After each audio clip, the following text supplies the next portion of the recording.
Hey, good evening, everyone, and welcome to another Money Space with me, Kalu Aja. Glad to have you all here. Glad to have you tune in to talk about your money, your finances, and of course, the economy. That's what we do here every weekend when we explore these topics. We'll make it personal to you.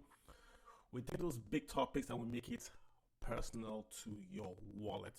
This week, of course, we're talking about the Echo. If you haven't heard, is the proposed West African currency, or is it? Let's talk about the Echo. As usual, guys, we do a short talk. I introduce the topic, and then, of course, if you like to speak, send a DM or just request to be added onto the space, and I will add you as a speaker. But let me just sort of give an introduction, a background to those that don't know anything about the Echo or what it's all about. But to do this, we have to go back and talk a bit about currencies and how currencies are created and this concept called pegging. When you create a currency, essentially, currency is not exactly money per se. When you create a currency, you are saying you want to create a piece of paper that can be used to settle debts. That's what legal tender is. When you say this is legal tender, it means that if I buy something from you, I'm owing you, I can give you that legal tender to settle that debt. So there are lots of quote unquote currencies. Cigarettes are currency. Gold is a currency. Once something is scarce, it becomes valuable. And you could argue that that value makes it like a currency. For instance, pure water could be a currency in a region where there is not enough water. But to be legal tender means that is the legal means that you settle the debt. So if you go into a store, you buy a good, you give legal tender, and you're able to settle the debt you have taken from that store because you took the goods from that store. So that's legal tender. So currencies all across the world are created as a monopoly by the government, the central bank of the government. In the past, it was not so. You could create your own currency. It was acceptable, fine. But today, only governments have the right to create currency. So when a government creates a currency, it makes that currency legal tender, which then means that if you buy goods from the US or from Nigeria, you can only settle that debt in dollars or naira. You can have a private arrangement, but you have to be able to settle that debt in naira or dollars. They could tell you, hey, pay in cows or pay in cocoa. That's fine. But legal tender, that's exactly what it means. So the dollar is used in Nigeria, but it's not legal tender. Meaning that you can't go to a store and say, I want to pay you in dollars because it's not legal tender. It's just a currency, right? Does that make sense? Now, when you make a currency, what are you actually saying? If I take yams from you and I give you naira to settle that debt, then the naira is worth something, correct? Because I'm exchanging my yams for a piece of paper called the currency, the naira. What gives the naira the value it has? In the past, all currencies were pegged to something, either gold or wheat or commodity. Going forward now, say currencies are no longer pegged to anything specific. When you had the Second World War, you had the Bretton Woods organizations, they met. You created the World Bank and the IMF, and they pegged all currencies in the world to the dollar. Then they pegged the dollar to gold. But in the 70s, the Americans said we can no longer maintain the gold peg. So the American dollar was unpegged from gold. So now it's based on the full fate of the government of the United States to repay its currency. Same with the Naira. The Naira is no longer pegged to any commodity. So when you hold the Naira, you are holding a promise by the Nigerian government to pay you back the value of that Naira. The Naira in itself is not the currency. You are holding a promise that the Central Bank of Nigeria will give you back the value of that Naira. That's why inflation is so dangerous, because the federal government, when there's inflation, the demand or the promise of the government to you depreciates. So when you hold the paper Naira, the value, the intrinsic value of that Naira does go down when there's inflation, because the government can give you more, or should we say less value for the piece of paper you are holding. So let's now fast forward to the Naira, to the Echo.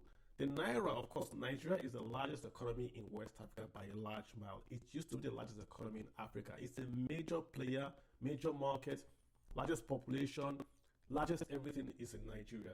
So all how it should work is that the same way the largest economy in the world, the US, has the dollar, that is the global reserve currency of the world, and you see the Chinese yuan is the largest currency, is the most powerful economy in Asia. It becomes the reserve currency in Asia. You see the euro was created from the European states when you have Germany as the largest economy in Europe, then with France becoming the reserve currency. Before they had the euro, had the Deutschmarks.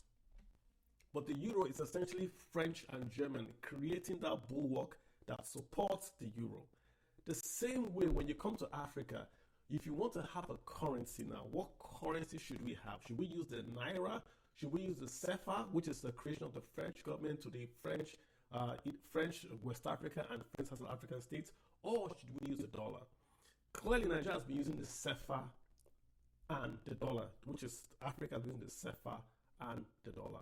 So if we fast forward till today, we now have a push by the West African states to say they like to create their own currency, which means they want to have a currency that will be used across West Africa.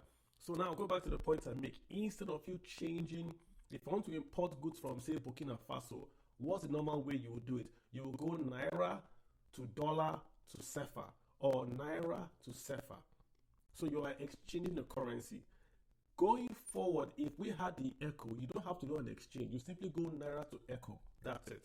You take your ECHO to Burkina Faso. You go and you use your ECHO in Burkina Faso. You can convert back from ECHO to Naira if you want to. But the ECHO now becomes like the euro, that it replaces the sovereign currencies of the West African nations. So it makes trade easier. It makes trade more efficient. So who does it benefit? The same way the United States dollar gets benefits America, because the United States can print dollars and use those printed dollars to pay for their imports, right? The exact same way, whoever controls the ECHO is going to have an unusual advantage, because you can finance your deficits by simply asking people to buy the ECHO or the Naira. So if Naira was, for instance, the currency of Africa, we won't have inflation in Nigeria that much, because all we'll do is that we will print Naira and export that Naira out and insist that nations buy our crude oil in Naira. That demand for crude oil, that demand for Nigerian goods will keep the value of the Naira high. So even the Nigerian government keeps on printing Naira to fund its deficits, the Naira will still maintain a relative value, because there is a demand for the Naira by the West African and the African states to import goods from Nigeria. That's the whole idea. That's why whoever controls the currency controls the world. You see China doing swap deals with African nations, with South American nations to replace the dollar, because they understand that no matter how big their economy is, if you're not able to settle currencies, settle transactions in your own currencies, you can't be a big player. So whatever you do, if you want to import from China, what do? You go Naira, you go dollar, then you go yuan. You have to go through the dollar, because the Chinese will not accept Naira. Naira is not what we call a convertible currency. Google that word. It's not a convertible currency. Only the major currency pairs are convertible. So because the Naira is not convertible, you want to go through a convertible currency. Hence, you go through dollar. If we have the ECHO is going to be a convertible currency. It's going to be a very, very strong currency, because it will be backed up by reserves.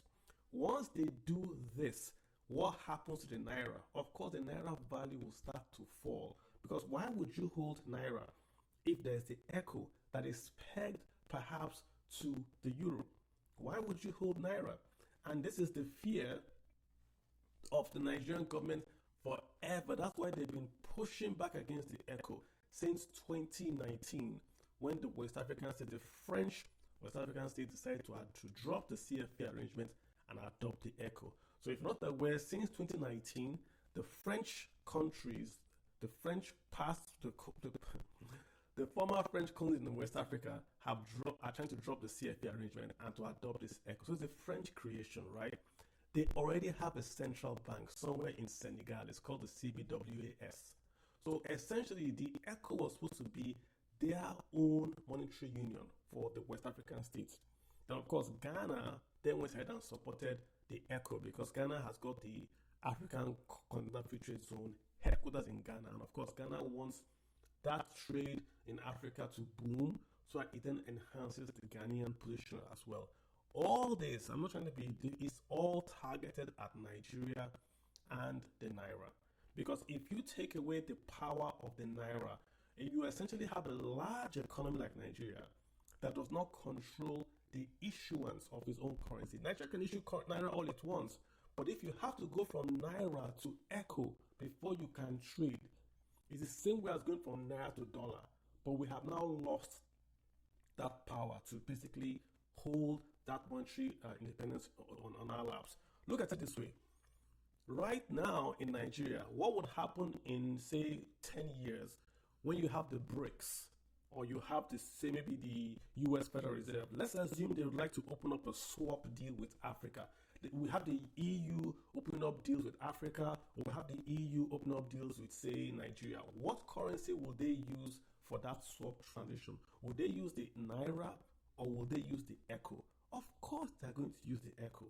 So once Nigeria gets the ECO, or once West Africa gets the ECO, you see an erosion in the ability of Nigerian Naira to control trade in West Africa. Remember that Nigerian banks are all across West Africa. It should be easier for Nigeria to basically say, use the Naira or use a different kind of Naira, maybe a Naira backed by gold, to settle your transactions in West Africa, because we have banks across West Africa. We have crude oil, we have all this to protect the value of your Naira. So the ECO is in fact an existential threat to the Naira, and we have to see it as such. I'm all for African unity, but it's the ECO is not an African creation per se. It's a French creation.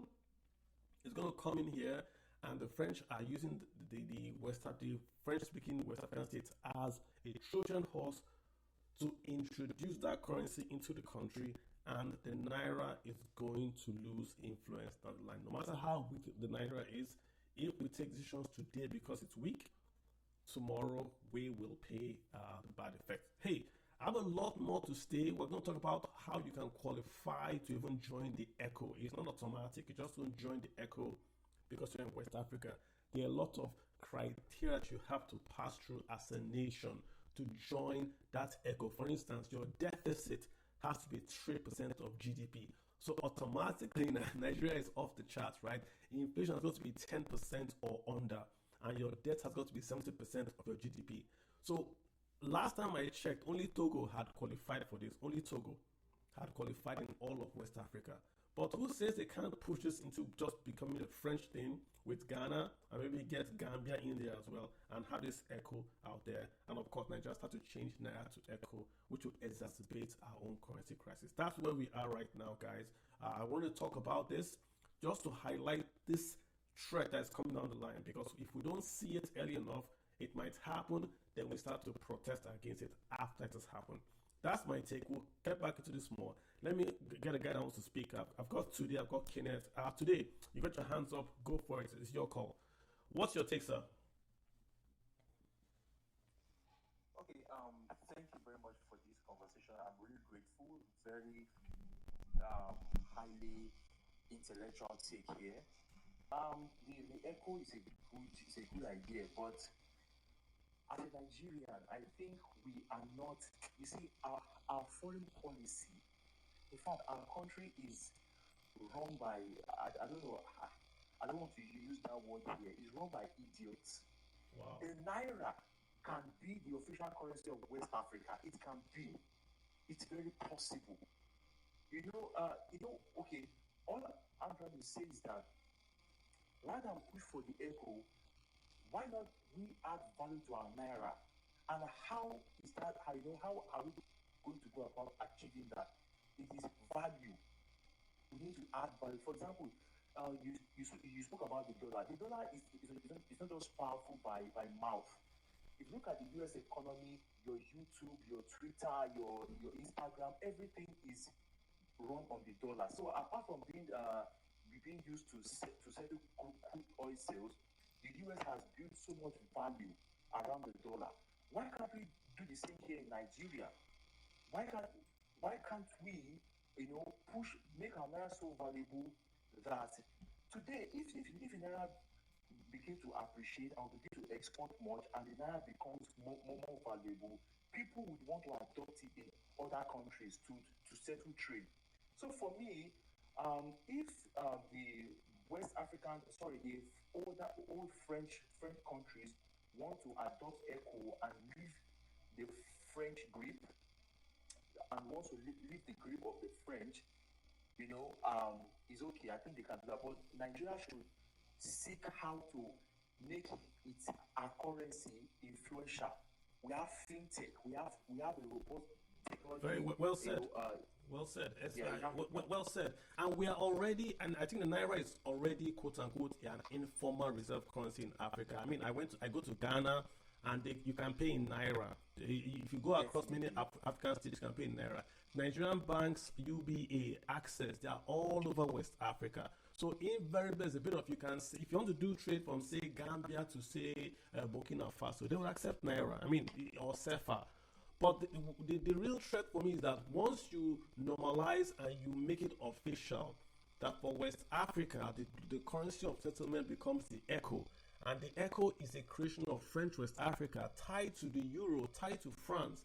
Then essentially, you are going to run West Africa with the same budget framework as Euro, as Europe, I mean. So Europe has got a different demographic. In Africa, we have to borrow more to grow.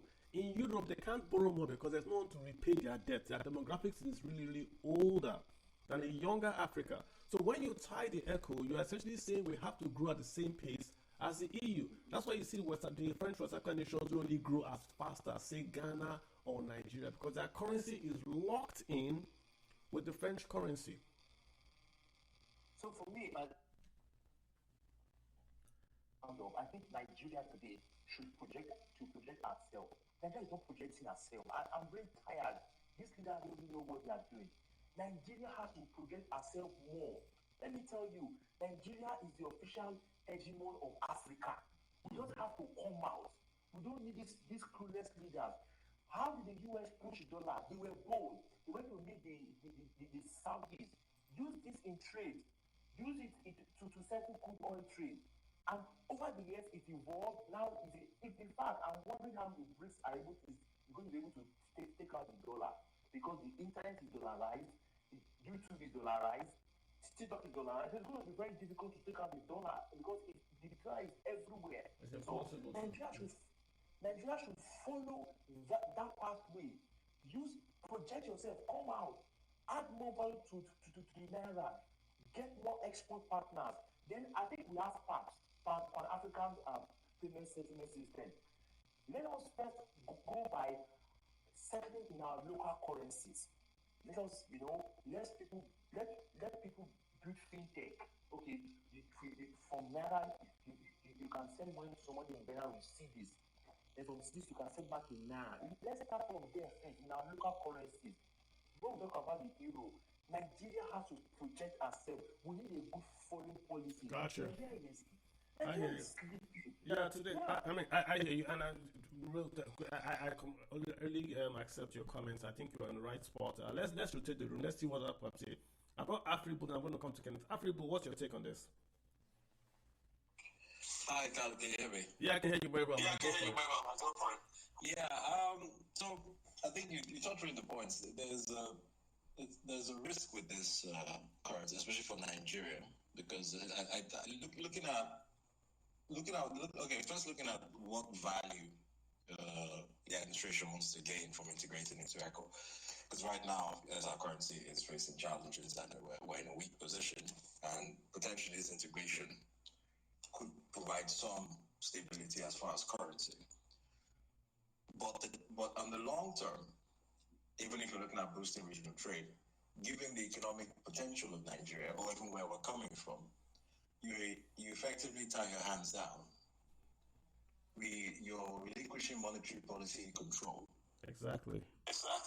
Entirely. We have our economic objectives vary widely, even within the region. Widely. It would take as you touched on, there are stipulations to even join this currency. There has to be some level of convergence. and what it would take for Mali to get to meet those conditions will be significantly less than what it would take Nigeria to meet those conditions. And looking at then the approach to growing our economy in the long term, what we will require to hit our objectives is not the same. Yeah, I just feel that line. Africa, I think you want to meet here. No, so yeah, I was going to say what we require to meet our economic objectives, even for within the ECOWAS region, is not the same. You don't have and this sort of agreement you can't if we do go forward without thinking this through, you can't back out of this without consequence. It's not easy to back out of this one currency without consequence. Once you integrate your monetary and fiscal policy, you have all regions. There's a plan. If it doesn't work out, it will take another decade to correct the mistakes. You can see the example that is around us, and if you look at the EU, for example, you may have those economic. You have the challenges that you think you are going to be solved by integrating this currency, but it's a policy problem. It's not a currency problem. Yeah, and let me.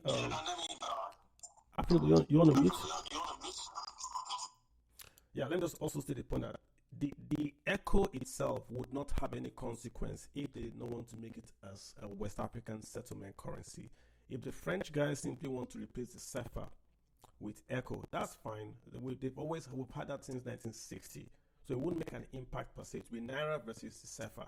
I think the issue is that to make it a reserve currency and to have Ghana and this new African Continental Free Trade Zone thing, what would happen is that France is going to push to then say this echo becomes a settlement currency for, say, International Development Fund. So they will give you funds in echo, not in dollar.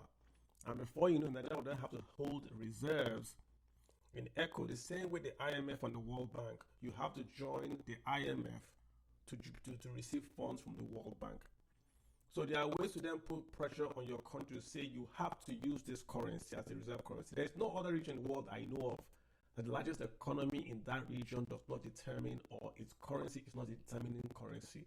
No other region. If you go to China, South America is a Brazilian currency, right?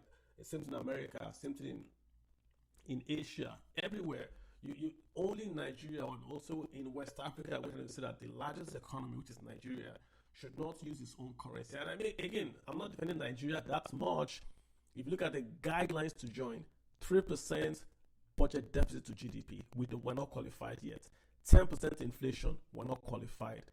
Debt, 70% of GDP, we're not qualified. But then again, is that enough for him to say we're going to import some currency, quote unquote, from the other side and use as a currency in West Africa? We're going to push back seriously against this. Otherwise, if we get locked in, like Rafibula said, if we get locked in, it becomes standard issue, and then you are fighting against the current. Kenneth, what's on your mind? Kenneth, how you doing? I'm very well, Kalu. And hi, everyone. Hi, how you doing, sir? I want to put the conversation in context because context is important, right? I listened to you and the other speakers, and there's a sense that the echo started in 2019. It didn't. The echo started before the ECOWAS was formed. Just to give us a bit of background, right? Before independence, West Africa, as we knew, it was divided into three monetary zones. We had the CFA, we had the British West African pound in the Anglophone territories, and we had the escudo for the Lusophone, for the Gambia and Cape Verde, right? So we had three monetary zones. Liberia was an outlier because Liberia, from its establishment in 1845, as an overseas American territory for freed slaves, they had their own currency, which was the US dollar. So Liberia was an outlier in the monetary arrangement, but eventually Liberia joined the British African pound, but pulled out again and issued its own Liberian dollar, right? So when you look at the structuring of West Africa through history, right, going back to the 1700s and the 1800s, these three monetary zones informally had existed and then became formal. For the English-speaking West Africa, it became formal in 1912, right, when the West African Central Bank was formed. For French-speaking West Africa, it became formal much earlier in 1851. And then for the Lusophones, much earlier when joint administration was established in the 16th century, I think. So the conversations around monetary arrangements are not new, right? When we got to independence, the Anglophones chose to break out of the monetary arrangement they had, which was the British West African pound administered by Britain, and then Ghana first went with the central bank, Nigeria followed, Sierra Leone and the Gambia experimented with currency boards before they moved to central banks. The Francophones retained the currency they had before independence. It was just modified here and there to reflect the new sovereign status of the Francophone states. And so, going into independence, there were informal conversations about forming an economic union and forming a monetary union, but it never held because France was always in opposition. France didn't want the Francophone countries to pull out of the CFA arrangement and join a West African arrangement. And the reason for this was simple. If you go back to when France established the CFA franc, right, in 1945, before then, it was the French francs that were circulating in Francophone West Africa. So when France established the CFA franc in 1945, they devalued their currency. So the CFA franc was stronger than the French franc, and this was done on the eve of France's declaration of parity to join the IMF. And by doing that, they effectively made sure that that only France could afford exports from Francophone West Africa because France printed the CFA francs and still prints it till today, right? So France has vested economic and political interest in ensuring that the CFA franc stays exactly as it is. And at independence, the series of agreements they signed called the Pacte Colonial, which preserved the status and has preserved it and continues to preserve it till today. Now, going into the ECOWAS, there were informal conversations. The ECOWAS, UNECA started conversations about forming ECOWAS in the late 1960s. It didn't work. France quickly got the Francophone members to join an economic union, a French economic union called CEAO, right? And then they carried that union together with the monetary union that existed and used it to run interference in the formation of the ECOWAS. When Eyadema and Gowon now decided that it was do or die, we were going to get the ECOWAS and decided to form the ECOWAS, the compromise that brought the Francophone guys into the ECOWAS was, if you go and look at Articles 87, I think, of the ECOWAS Treaty, you would see that it recognizes existing regional arrangements, essentially the French arrangement. It recognizes their existence and subsumes them in the ECOWAS. So essentially preserving the CFA and the economic arrangements that France had with the Francophone speaking nations in West Africa, right? So and then if you look at the beginning parts of the ECOWAS Treaty, there were aims and objectives about economic and monetary integration. So it was always there, but then because you wanted these guys in, and the reason why the Anglophones cannot do without the Francophones is because the monetary union works well when it is amongst contiguous states. If you look at the structuring of West Africa, the Anglophone countries are not contiguous. Only Liberia and Sierra Leone are contiguous. The others are, Nigeria, you have Togo, Benin, which are Francophone, then you have Ghana. And after Ghana, you have Cote d'Ivoire, right? Then you have a bit of Guinea, Liberia, Sierra Leone, and then you have Gambia sandwiched somewhere between, in the middle of Senegal. So the Anglophone states are not contiguous, so they can't do it by themselves. If you want it to work and make sense, you need contiguous states over a sufficient area with a sufficient trade integration. And so, because of that interference from the CFA, and there is a ton of literature to prove this, both French, from the French side, from the English side, and if you look at the parliamentary debates in 1960, when France succeeded in locking in these arrangements despite independence, when you look at the written in French, happy to provide translations, when you look at the parliamentary debates, they were rejoicing that they were able to secure their interest and avoid the quote-unquote balkanization of what they had spent almost 100 years building. So the CFA has always been there, and France has always been protecting the CFA. And if you look at the literature from the World Bank, IMF, going back 20, 30 years, they said that the reason why the ECHO project, the first three words of the ECOWAS, the first three alphabets of the ECOWAS, why the ECHO project has not worked is because the most important stakeholder, France, has been kept out of the equation, right? And so they have interest in making sure that it does not work. Then go to 1972. We now said, okay, I want us to, Kenneth, I don't want us to, I want us to, because... No, I need to, because... No, I hear you, everything, I'm not debating what you're saying. I'm just saying, remember, let's remember that when we have to go, follow it's Twitter.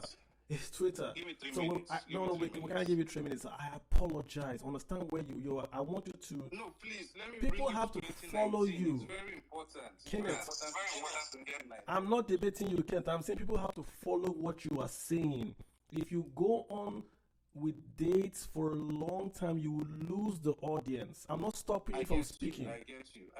Just give me 2-3 minutes around, please. So, in 72, we decided we had 11 currencies in West Africa. We needed the currency for settlement of trade. We formed the West African Clearing House. It didn't work. The West African Clearing House became the WAMA. We adopted an ECOWAS monetary cooperation program in 87. It still didn't work. And then in 2000, we rejigged the entire framework and decided to use a two-pronged approach to getting the ECO, right? One with the Francophone lane, one on the Anglophone lane. And we started making real progress that would have resulted in the establishment of the ECO in 2020. But on the 21st of December 2019, France went into a meeting with heads of state of Francophone West Africa and decided with them that we are going to, right, change the name of the CFA to the ECO, because it became a real likelihood the ECO was going to happen, and it was a hijack that happened in 2019, right? And that now frustrated the ECO, that the policymakers, finance ministers had to go back and do a new roadmap for an ECO by 2027. Happy to write a copy of that also. So ECO did not start in 2019, and ECO is certainly not a French project. Actually, ECO is against French interests, right? So that's the context I wanted to provide. We can go into the other technical conversation on the economics, the politics, and the law of it. But that is the historical context that should guide the conversation, so that we are all speaking to facts and not to, conjectures. Perfectly said, Kenneth. I just make a few points. In 2019, the reference was the West African states dropped the CFA arrangement. That's the reference 2019. In 2019, that's when the CFA currency was quote-unquote dropped. And like you've also alluded, that was when the French came in. Go and look at the agreement between France and the Francophone countries is dated 21st December 2019 to rename the CFA ECO. Don't be reading newspaper reports. Kenneth, let's be respectful. Yeah. Kenneth, calm down. Please be respectful. I'm not counting anything you have said. You said 2019. I just said now that in 2019, the West African states dropped the CFA arrangement. You have also just confirmed it now. So what is the newspaper? But they haven't dropped the CFA arrangement. I lived in Abidjan for a year, right? The CFA is still there. They don't accept Naira for settlement for anything. Even in Nigeria, banks owned by Nigerian parent companies. I live in Abidjan through 2022 and 2023. They have not They don't accept Naira. The CFA is still in operation, right? My brother, I think I'll let you speak for 5 minutes. I don't want to mute you. I'll let you speak and interrupt you, sir. I apologize. Please let me also... So, in 2019, we saw the West African states drop the CFA arrangement. What that means is that they came to an agreement that this CFA arrangement, they want to have their own monetary independence. That was why the West Africa, in Senegal, they had this new Central Bank of West African States, CBAS. And that whole arrangement came to a head that they want to basically stop this arrangement where France keeps their gold in France and France allows them to print. If that is operational, I do not know. But they have agreed that they want to change the arrangement pre-independence, where France controls monetary policy for West African, not just West African, for Central African states 100%. That's where Echo comes into play now. Remember what I said. Echo is a French creation. It is French, it is West Africa, not even Central.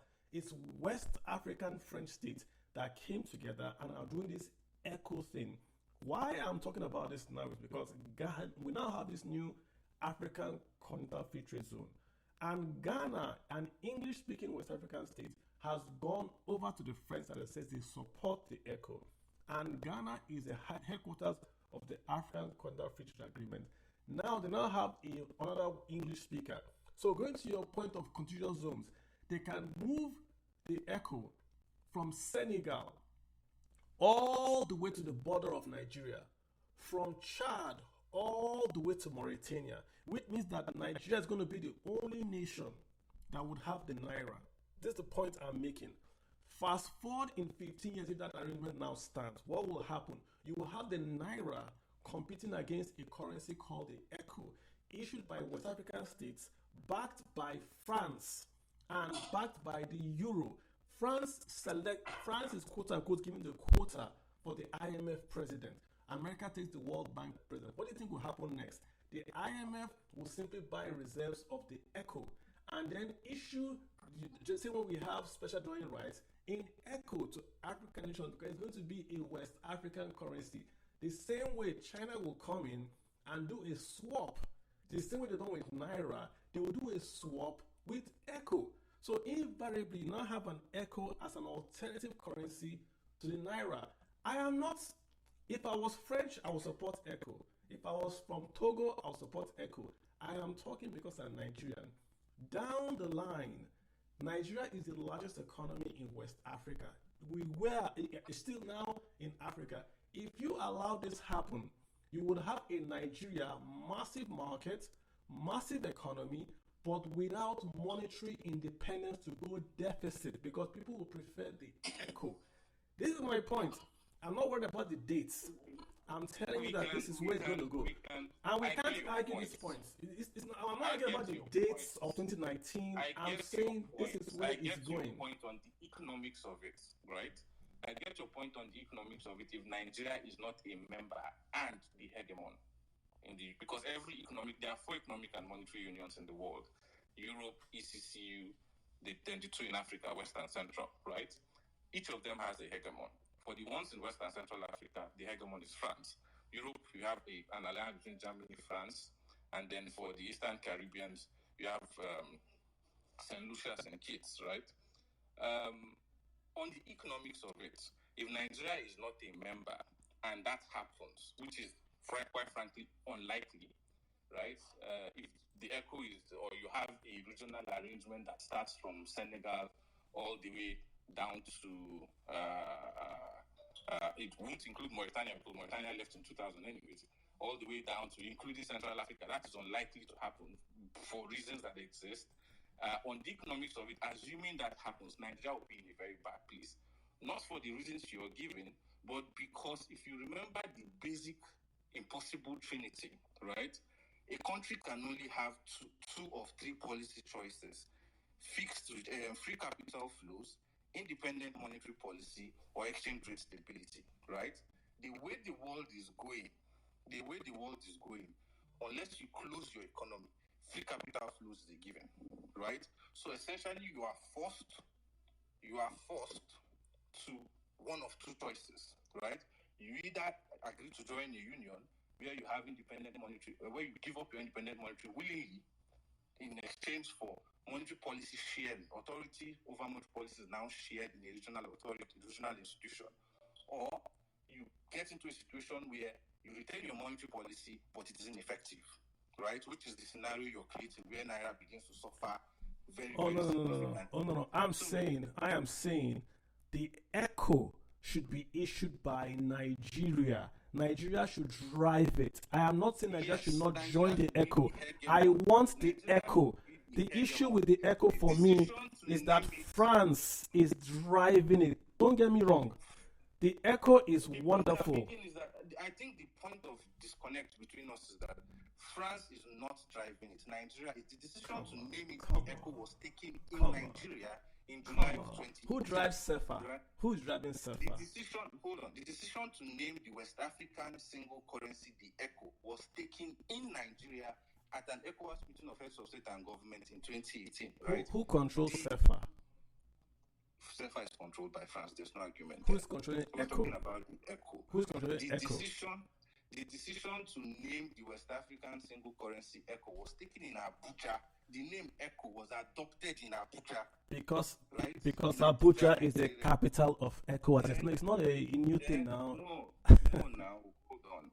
Then, if you look at the message put out by Minister Zainab, she was Minister of Finance at the time, when the French announcement was made, and Nana, the president of Ghana, said he's fine with joining a renamed SEFA, because that agreement was to rename SEFA ECO, not to issue the ECO, is to rename the SEFA ECO, right?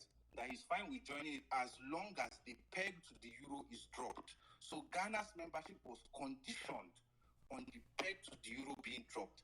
But the peg to the euro cannot just be dropped because it is tied into EU law. So there are two instruments in EU law, both dated 1999, that allows France to retain its monetary arrangement with West Africa, Central Africa, and allows Portugal to retain, because Portugal has a similar relationship with the Escudo in Cape Verde, and used to have one with the Escudo in Guinea-Bissau, before Guinea-Bissau joined UMOA in but Kenneth, you say you are disagreeing, but then you agree. Our point of disagreement is who controls the ECO. Okay, but Kenneth, look at it this way, right? The French West African states under WAMU, the West African Monetary Union, created the ECO, not West Africa. Okay, whatever name you want to call it. Only the French West African states adopted the ECO. Only the French. Which other nation adopted it? The French West African states agreed in 2019 to rename. I keep emphasizing the word rename. Okay, it's like you are focusing on my English and not the point I'm making. So you say rename. So you are saying rename. Okay, fine. Okay, fine. I agree with you. Okay, I agree with you. Kenneth. Ghana and all the economies in West Africa agreed to adopt a single currency called ECO. Kenneth. Then a year later, Kenneth, please, you. ECO.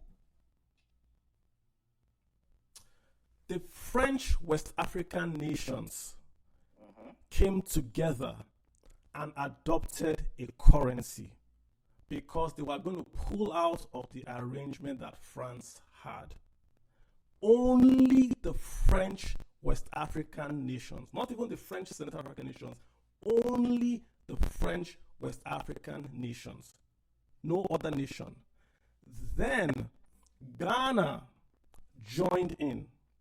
This arrangement has its DNA from France, because whatever they do, that currency will be a piece of paper without the sovereign backing, implicit or otherwise, of France. Now Ghana has joined in and other nations have joined in. The point I am making is that if you allow this to fast forward, you are going to take the currency of quote unquote France and CFA and replace that with the Naira, the largest economy in West Africa and probably Africa. Nigeria would not have monetary, should we say, what's the word now to use? Monetary influence. Autonomy. Not autonomy. I don't really mind the autonomy. Like you said, if you join the African country, you lose the autonomy. I don't mind the autonomy. The point I am driving is this.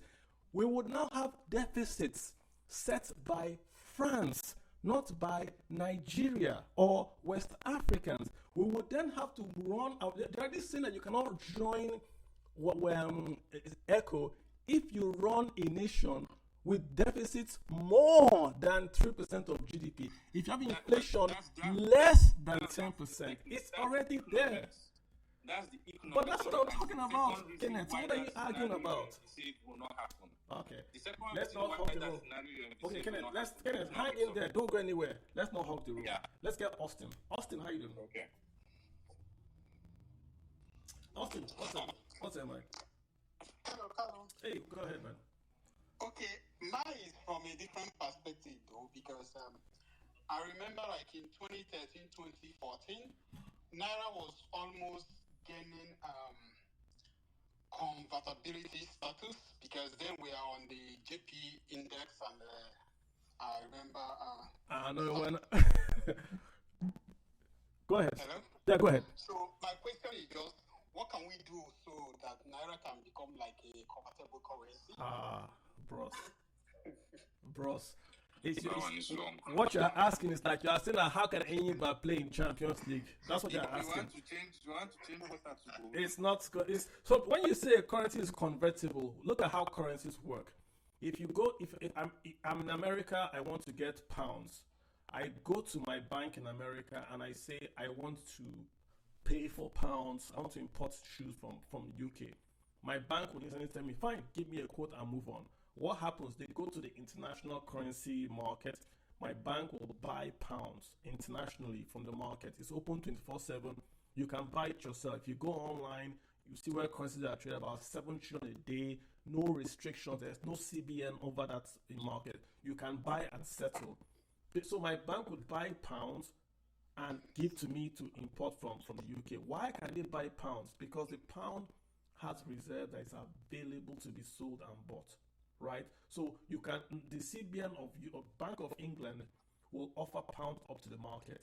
If you want to sell your pounds today and buy yen, the Bank of England will buy your pounds back and give you yen.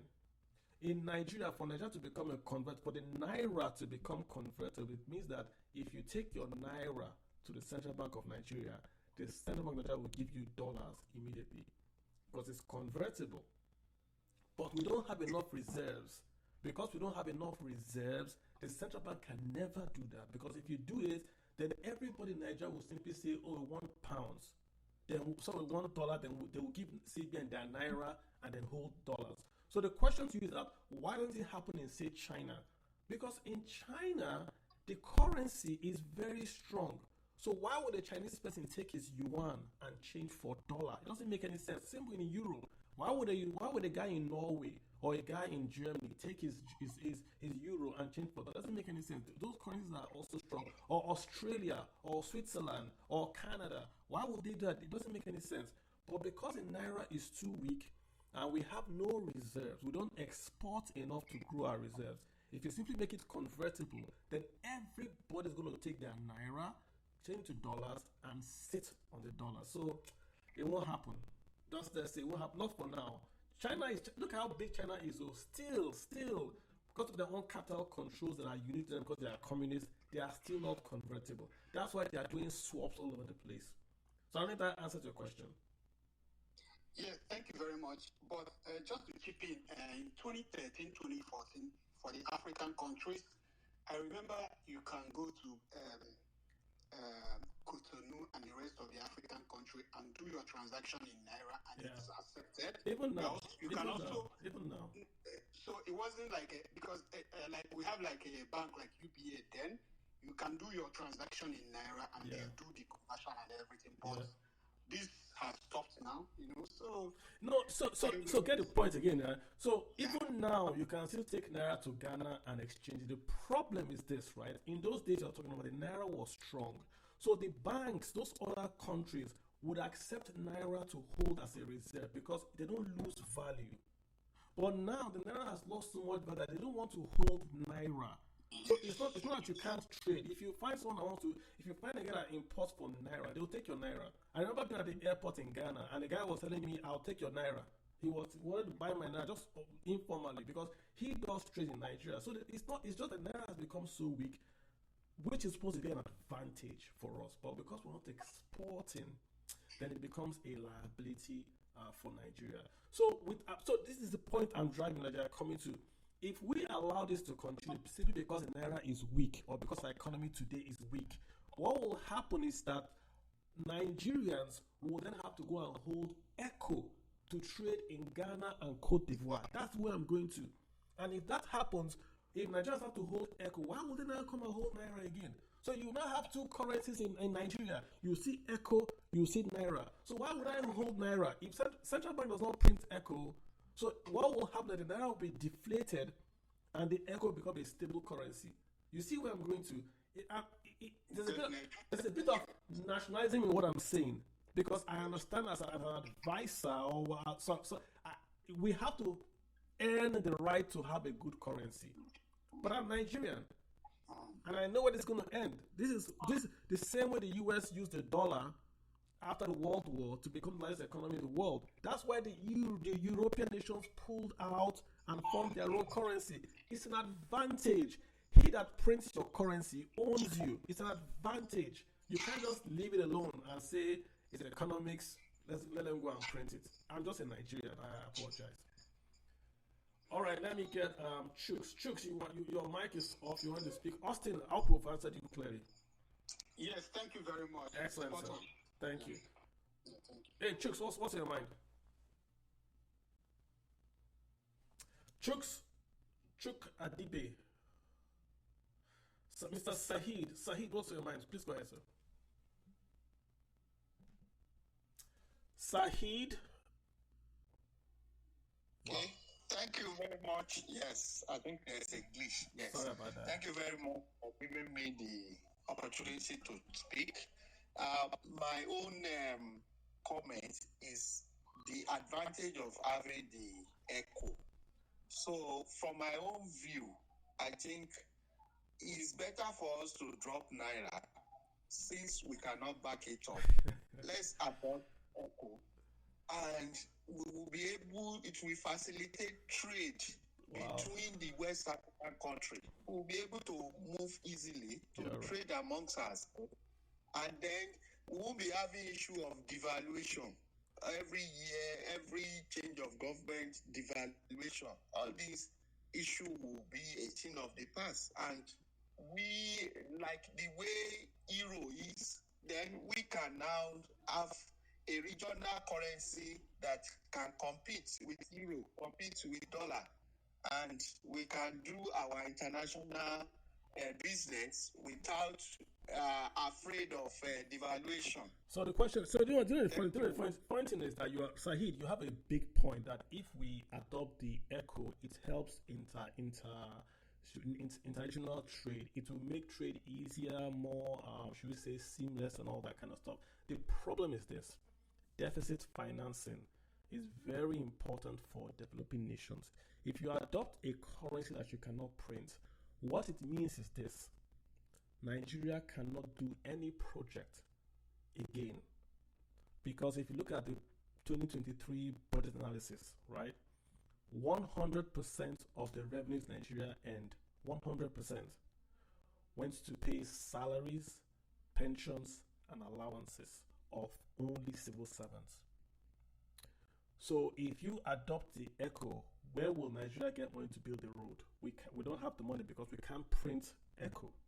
So that's the other bad part. So there's good part, there's bad part. You've said the good part. The good part is that there's trade, there's less depreciation. So if you hold one echo, you know it is one echo. You can bury it in the ground if you want to and get it out, right?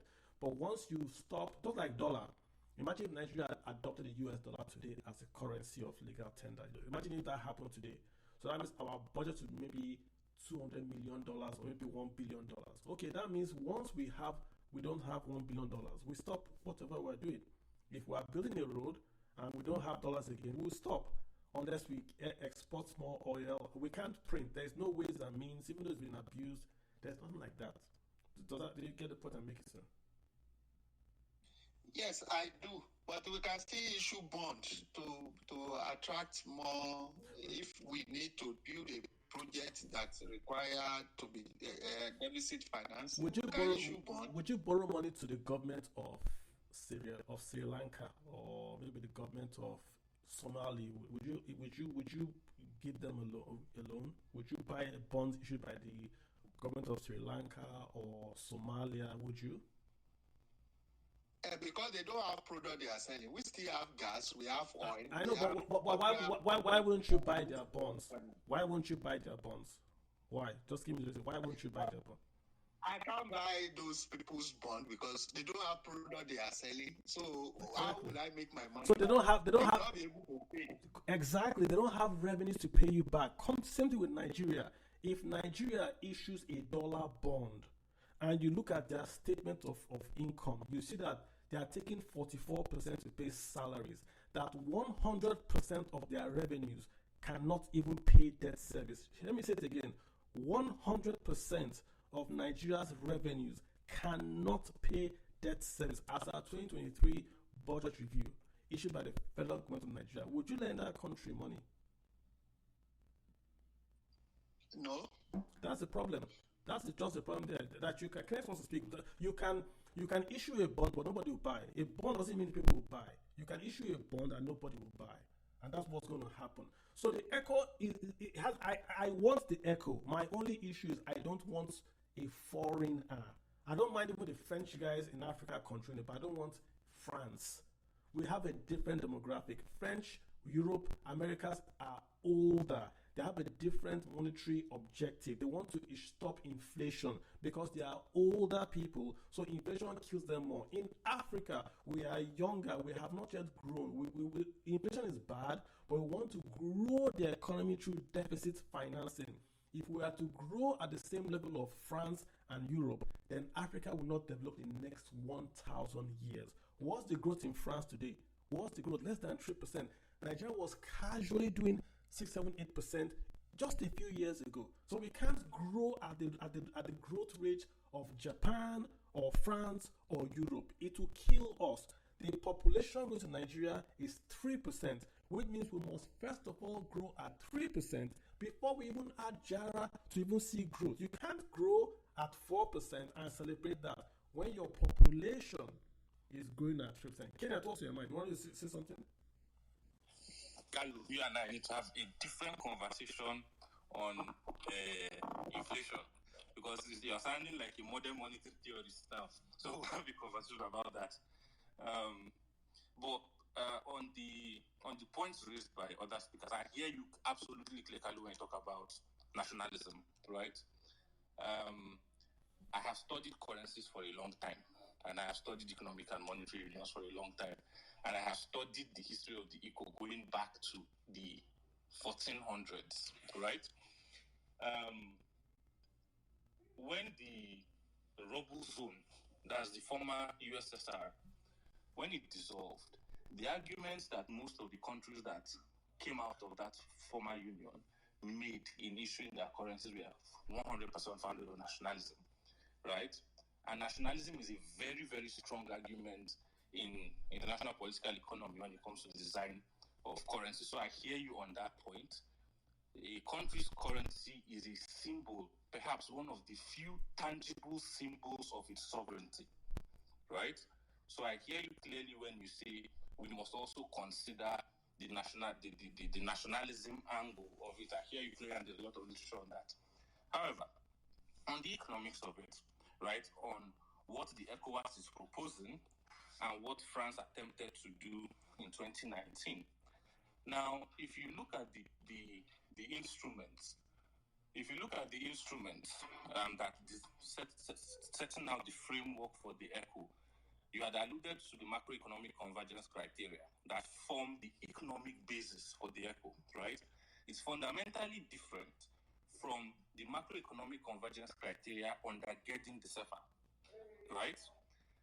If you look at the legal framework undergirding the ECO, it's fundamentally different again from the legal framework undergirding the CEFA. So merely renaming the CEFA to the ECO does not change the fundamentals. It changes the name, but it does not change the fundamentals, right? So France will continue to control what it has always controlled, by whatever name it is called. But the ECO proposed by the ECOWAS is something that's fundamentally different. And there are three angles to it. There's the economic angle, there's the political angle, and there's the legal angle, right? On the economic angle, the arguments have been made. It's a trade facilitating currency. If we have it, it's good. I have my doubts about that, given that, we have experimented in different forms using the West African Clearing House, using the West African Monetary Agency, which still exists in Freetown. I've visited it, where you use cross rates and a parity grid of West African currencies to settle trade. We've done a lot of experiments in the past, they haven't worked. So Am I skeptical about the ECHO on that front? A little bit, right? But it's possible if things are done right. On the political front, let's remember that Nigeria has political interest in maintaining her currency and pushing her currency. Look at South Africa.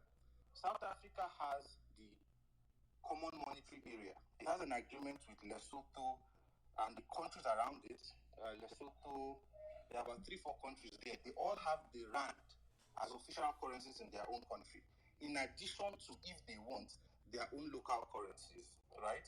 So from Nigeria's perspective, from Nigeria's political perspective, to show strength in its region, Nigeria would prefer the kind of arrangement South Africa has in the common monetary area down in the south, right?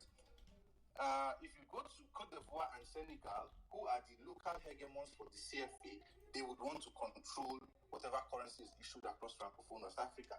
Ghana has been pulling some weight recently, right, and also wants to share in that control, right? So my thesis for a hegemon would probably be an alliance between these four for any West African currency to work. Which four? Senegal, Cote d'Ivoire, Ghana, Nigeria. That's the point now. That's the point now. But an alliance between these four.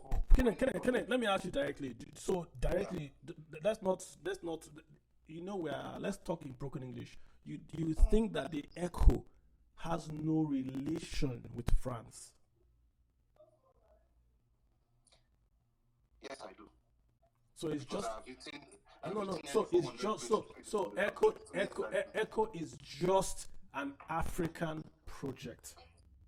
ECHO is 100% an African project that what attempted to hijack in 2019. Oh, okay. So what's backing the ECHO? What's backing the ECHO? Yeah. What's backing it? ECHO does not exist as we speak. I hear you. I'm just saying, like, we're speaking. What if it existed today and you said Nigeria is not yet there? So the agreement was there were 3 experiments for what would back the ECHO. The first is SDR. That's right? IMF. That's The IMF. second is Hold on. I want people to follow you, Kenneth. gold is illegal. Kenneth, I want people to follow you. So IMF is France, Abi? No. IMF is not France. IMF is France now. Kenneth, stop doing this thing. IMF, World Bank is America, IMF is France. The enemies of IMF are always French. You know this. Why are you arguing this? Kenneth, you know this. Kalu, let's agree to disagree on that point. So IMF is not France. IMF, France is France. Let's leave it there. You see the thing with you, Kenneth, is that you are trying to be. You are trying to be. You are trying. You are trying to be. You are trying to bring in. You are bringing in. You are bringing professorial theoretics, and you don't want to get into the gutter with me. No. Leave it first. The second experiment was gold, but no country, no member. Nobody has gold now. Okay, the last one. And then the third is a basket of currencies. Okay. So essentially, the SDR is backed by a basket of currencies. Good. Right? So instead of using the SDR, just use that same basket, which are pretty much the currencies that are dominant in international trade. Okay, so for right? Kenneth, does this not mean that the ECHO is not an African project? If number one, you are saying it is going to be backed by SDR issued by the IMF or gold or a basket of foreign currencies, does it not then go back to the argument the ECHO is a creation of Western powers or backed by Western powers? Listen, if you're making that argument, then you also make the same argument that the Eastern Caribbean dollar, which is issued by the Eastern Caribbean Central Bank, formed under the Eastern Caribbean Currency Union, but pegged to the dollar. Then it's a dollar. Yes, I will make that argument. Of course, I'll make that argument because it's pegged to the dollar. I will make that argument every day, including Sunday. Why won't I make the argument? Gold reserves to cover 100%. You said it is pegged to the dollar. What does that mean? Yes, but to defend that peg, they have reserves. So they have where are the reserves situated? Because they have reserves to cover it. Mr. Kenneth, we have to come back to this argument. I don't know how to. They have 100% reserves to cover it. I got you. I hear Let's you. leave the politics. Kenneth, you are being a bit too legalistic. You know what I'm saying. You know exactly what I'm saying. When I say France is ECHO, there is no paper on earth that says France is ECHO. There's no paper that says IMF is French. None. but you know what I'm saying. Mohammed, let's get Mohammed in here. I'm saying let's agree to disagree. Okay, we know what we Mohammed, please go ahead, sir. Good evening. How you guys doing? Yep. Thank you. On the echo, actually, what about this? First of all, I am against it as a today project. Why? Because now I hear people talk about trade. The trade angle is tricky because you have to have what to trade with. And if you look at our trade statistics for the countries that will make up the ECOWAS, you find that over 60% of our top imports per country come from outside the bloc. So, like, we don't our import demand and export supply don't match to the point that so a single currency doesn't just come automatically to change that, and there it's to me it's less advantageous today as a as a project. Why? Because there will be limitations. You're exposing your monetary your monetary stability to and fiscal stability to other countries. And then the largest economy, which happens to be Nigeria, is suffering instability on both the monetary and fiscal side. So it's not really if the ECO existed today, the debt issues in Ghana, the currency exchange rate issues in Nigeria, and the debt issues in Nigeria as well would be far-reaching into other ECOWAS countries that are not even doing as bad as we are. Yeah, but Mohammed, isn't the issue that isn't the issue that yes, it brings good and it brings bad. I think it brings good and it brings bad. Yeah. It brings good, like let's say the Euro situation, for example. But you'd have to have a form of integration already. There's no trade infrastructure, tangible and intangible. There are different economic policies operating in different countries. So all these are what the investors are looking at, not merely. So basically, my point is trade is not happening or we are not integrated, not because of difficulties or complexities in currency exchanges when you're transacting between these two countries, right? Because of deep structural issues I just mentioned, production capacity, economic. Mohammed, I have a question because your audio is bouncing. I'm not sure if it's just me, but your audio your audio is bouncing. Yeah. Okay. Oh, sorry about that. That means you didn't get most of what I said. Or you did. Go ahead. But sorry. It is better now. The point is like trade and that economic integration we're looking for is not there, not because of the complexities that are involved in currency exchanges. It's not a monetary problem. It's because of deep structural issues like I just mentioned production capacity, lack of income or narrow or tight economic complexity. So basically, what we want the most in terms of inputs are not being produced within. We have the largest single train refinery in this country, and refined petroleum for every West African country still comes from outside West Africa. So if we don't deal with these issues, the ECO would be a disadvantage because our economies are still not as stable. We don't have a Germany to weather the storm of a Greece. Yeah, I mean, Mohammed, I already hear you, and I think that really what you're saying is talking about the merit and the merits of a common currency. Like the euro still has this stuff you're talking about. I mean, I think the US is lucky because these are 50 countries in one country. They're able to use the dollar, and I think they are unique. But I think every currency would have what you're talking about. This bottlenecks, this minefield, and all that. In Africa, it's worse because it's cheaper or it's easier to fly from, say, Cote d'Ivoire to France than from Cote d'Ivoire to Nigeria. So we have a lot to do. Yeah, before we even get. Thank you. The point for me is that ECO today does not solve any problem because the problems are not monetary in nature. It's not because of complexities of currency exchanges that we're not trading enough within ECOWAS.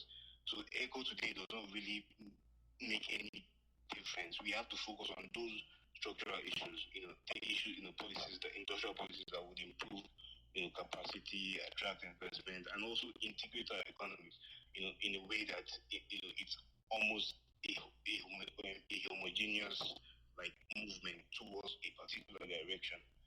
ECHO would do more harm than good if it's introduced today because it will only amplify the problems that individual countries are facing, like Ghana and Nigeria, which happen to be like the top countries. So thank you. Gotcha. And let me also encourage people to go out and read up on this ECHO. Read up on the resistance. No, wait. Let them wait for my book. Hold on. Read up on the resistance of Nigeria from Obasanjo to Buhari to Goodluck. Even before, read up on what this is the French versus English issue. And what see, go and read it up and see. Kenneth, Kenneth, you want to allow me to speak? We can't interrupt. I allow you to speak. You need to allow me to speak. I'm so sorry, sir. Go and read it up and see the minutes of the disagreement. For instance, Nigeria was telling the French countries, your gold needs to come back from France to Africa. It was there. Bring the gold back. You see Mr. Onyema saying, no, and I'm quoting from Mr. Onyema, nothing has changed with regard to the position of Nigeria. Then you see the French president, the Cote d'Ivoire president saying, it's only 5 English-speaking African countries that are against this. They're just cutting the grass under CFA. In effect, again, the point I'm making is that go and read for yourselves. This is the French countries created their own currency, then changed the name of their currency to ECHO. The plan is simple. Make this the reserve currency of West Africa, get France to back it, and boom, we're in business. It will be the CFA under new name. You paint a pig in white, put lipstick on it, and it becomes a lipstick wearing white pig. That's all they want to do. This monetary thing they're talking about it's not the real. If you go and read it yourself, this is the Nigerian government itself attacking this ECHO. The English countries in West Africa, not me, I didn't write this. Go Google it up, read ECHO. Google ECHO, ECHOAS, West Africa. You will see all the minutes there. It's not a new thing. They are against this not because it's of the economics of it, because they see what's happening. It's going to be a currency driven by France. Of course, the CFA guys will then have the advantage because they are already linked in trade to France. And the English West African nations will have to struggle to get parity to connect their systems to what's going to happen. So it's not just Naira and Kobo. There are a lot of should we say out of the field dynamics going on here. Let me get Olumide real quick. Olumide is in France. Olumide, can you still join us to comment on this? What's your unique take on this, Olumide? Go ahead. Yes, I can. Please go ahead. I listened to the discussion.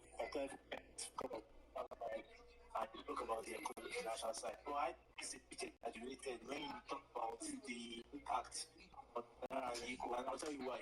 Look at the European Union, for example. We have European countries. Did I lose Olumide? Olumide, I think I lost you. I'm not sure if it's just me, and your audio was bad, Olumide. If you send me a text, I can read what you want to say, but I think your audio was bad. I think I lost you. Let me get the farmer. Igbolode farmer. Are you hearing what we're talking about here? We're talking about currencies. How does this affect what's your take on this? Let me get your take on this. Yeah, my fear is this. And this is due to my last experience.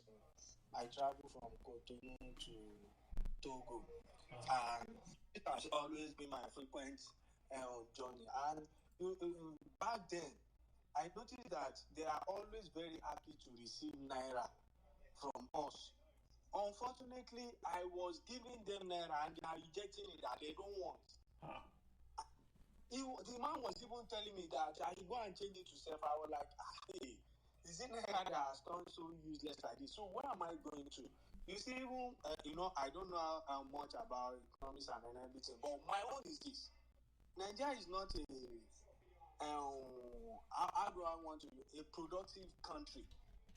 And my fear is this: if you're having one single currency, before you know it, it will make sense for people in Benin Republic to bring their produce down here in Nigeria to sell, though it is fast becoming reality. And it will be more extremely difficult for us because we hardly produce anything. And for me, any currency we want to either equal or anything, and it's not being backed by production and everything, it means our naira will just continue to get worse. And even on the echo something arrangement, we will still not be making any um, impact on it. For me, I believe we should just, for me, I don't even want us to join them in having any one currency since our production level is very, very low, and it will be very easy for people in Benin Republic to even bring their produce here and even make more money and make Naira more weaker. So that although you've answered that question from when Mr. Kenneth was talking and saying that he was talking about Naira and CFA, I wanted to say, where will you take Naira to in Benin Republic that they will collect it from you? They will ask you to go and change it, and it was not so about 4 or 5 years ago. They will gladly collect it from you, but now they are not even interested in the Naira. So that is just my own view. That's bringing it to the ground level to say that as a farmer, the farmers in Togo can bring their farm produce to Nigeria and sell because of the currency advantage that they would have. That's bringing it down to ground level. But again, I know I'm just saying this now, I'm putting on record. I have nothing against the currency union. I have nothing against the ECHO, but the French folks are being very, very quote unquote mischievous here. This project is not like Kent said, it's not started in 1991. I did not say it started in 1991 or whatever. I am saying they had a different track and they have simply brought that track to make it a quote unquote West African currency, and they will replace the CFA. The CFA they want to leave from France, they want to replace it with the ECHO, with their central bank in Senegal, not Nigeria, and they will issue this currency to be backed by the euro, which is quote unquote French. In effect, the African West Africa will now be forced to operate at the macroeconomics of Europe, which means low inflation, low GDP low debt to GDP, and all that. I think it's a mistake because we have different economic realities. We can't operate quote unquote a tight budget. We have to have an expansionary deficit budget. Yes, it will mean that we are printing money, but that's what you have to do to grow. Europe does not need growth. They are now older. They need to solidify. They're worried about their pensions. Africans are younger. We need to build infrastructure. We need to keep our youths in Africa so they can create wealth in Africa. This thing of tying yourself to an echo where you cannot print currency to grow your economy, it will harm Nigeria. That's the point I'm making. I don't think I and Kenneth, I don't think this is the point I'm making. We have to be careful about any, and it's not me talking. I've told you about the Nigerian position since 1960 on this. Go Google it and read the exact words. Buhari, Goodluck, Jonathan, Obasanjo have all been against, not just Nigeria. The English-speaking West African states have been against this. The only crack is when Ghana went and joined them, and because Ghana joined, because they were African confederation. So there's a reason why Nigeria has refused to give this backing. Kenya says held in Abuja. ECOWAS is headquartered in Abuja. It doesn't mean Nigeria was in support. It means that the meeting is held in ECOWAS headquarters in Abuja. Read the minutes, read the dissents. You'll see where we are coming from. Yote, did I get that right? Yote at 8 for real. Yote, what's your mind? Sorry, I'm trying to add you, but no. Yote, go for it. Kenneth, I'll come to you. Don't worry. Yote, go ahead. Hello, good evening. How you doing, sir? So, thank you. It's very interesting. You say your audio's bad, bro. Versed in economics, so you know. Your audio is a bit ruffled. If you can, I use hands free or just see if you can fix that for me, please. Thank you. Better for you? Or maybe someone can go. Can you hear me? Go ahead. Okay, yeah. So I was saying that I'm not well versed in economics. It's very interesting, a lot of the things I've heard here today. I understand that the influence of foreign hands in Africa in terms of economics might not be for our interest, So we as Africans, what can we do to stand against this foreign vested interest? I guess that's my question. So what is the African Union doing? Because if we come up with a regional currency for West Africa, we come up with a regional currency for East Africa and South. In the long run, how does it benefit us as a union? Is there something in the works for all of Africa in terms of currency? And how will that be of benefit to us as Nigerians? I guess that's my question. I think if you have a currency, a common currency, look at it this way. Look at how the euro helps Europe. So if you are a farmer, let's say you are the farmer boy like he's right here. If you're a farmer and you want to export goods to Burkina Faso, what do you normally do? You farm, you earn in Naira, right? So when you export to Burkina Faso, they pay you in CFA.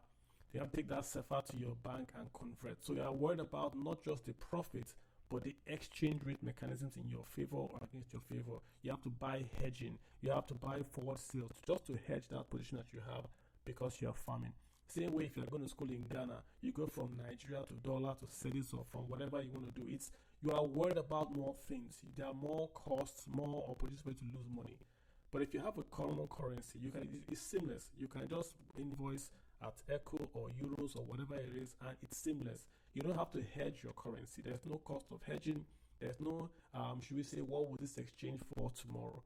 So it makes trade more seamless. It makes it easier for you to do accounting. It helps. So those extra costs fall off. Imagine again if you are borrowing money internationally. You're not borrowing in Naira. You're not borrowing in cedis. You're borrowing in a common currency that is already, should we say, backed up by reserves. Remember, there was a time in Nigeria's history, I forgot the year it was, well, I think it was under good luck, that the World Bank issued a bond in Naira. I think way back, the World Bank issued a bond in Naira in Nigeria because then the Naira was kind of strong and they were trying to diversify and they were issuing and borrowing in Naira because Naira was that quote unquote strong, not too long ago.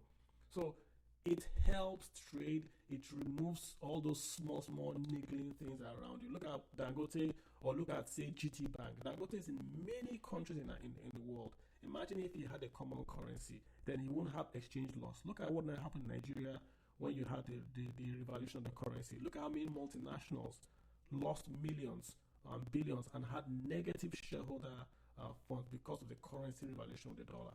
So all those things it helps that when you have a common currency, perhaps you don't have those extraneous circumstances happen on your currency.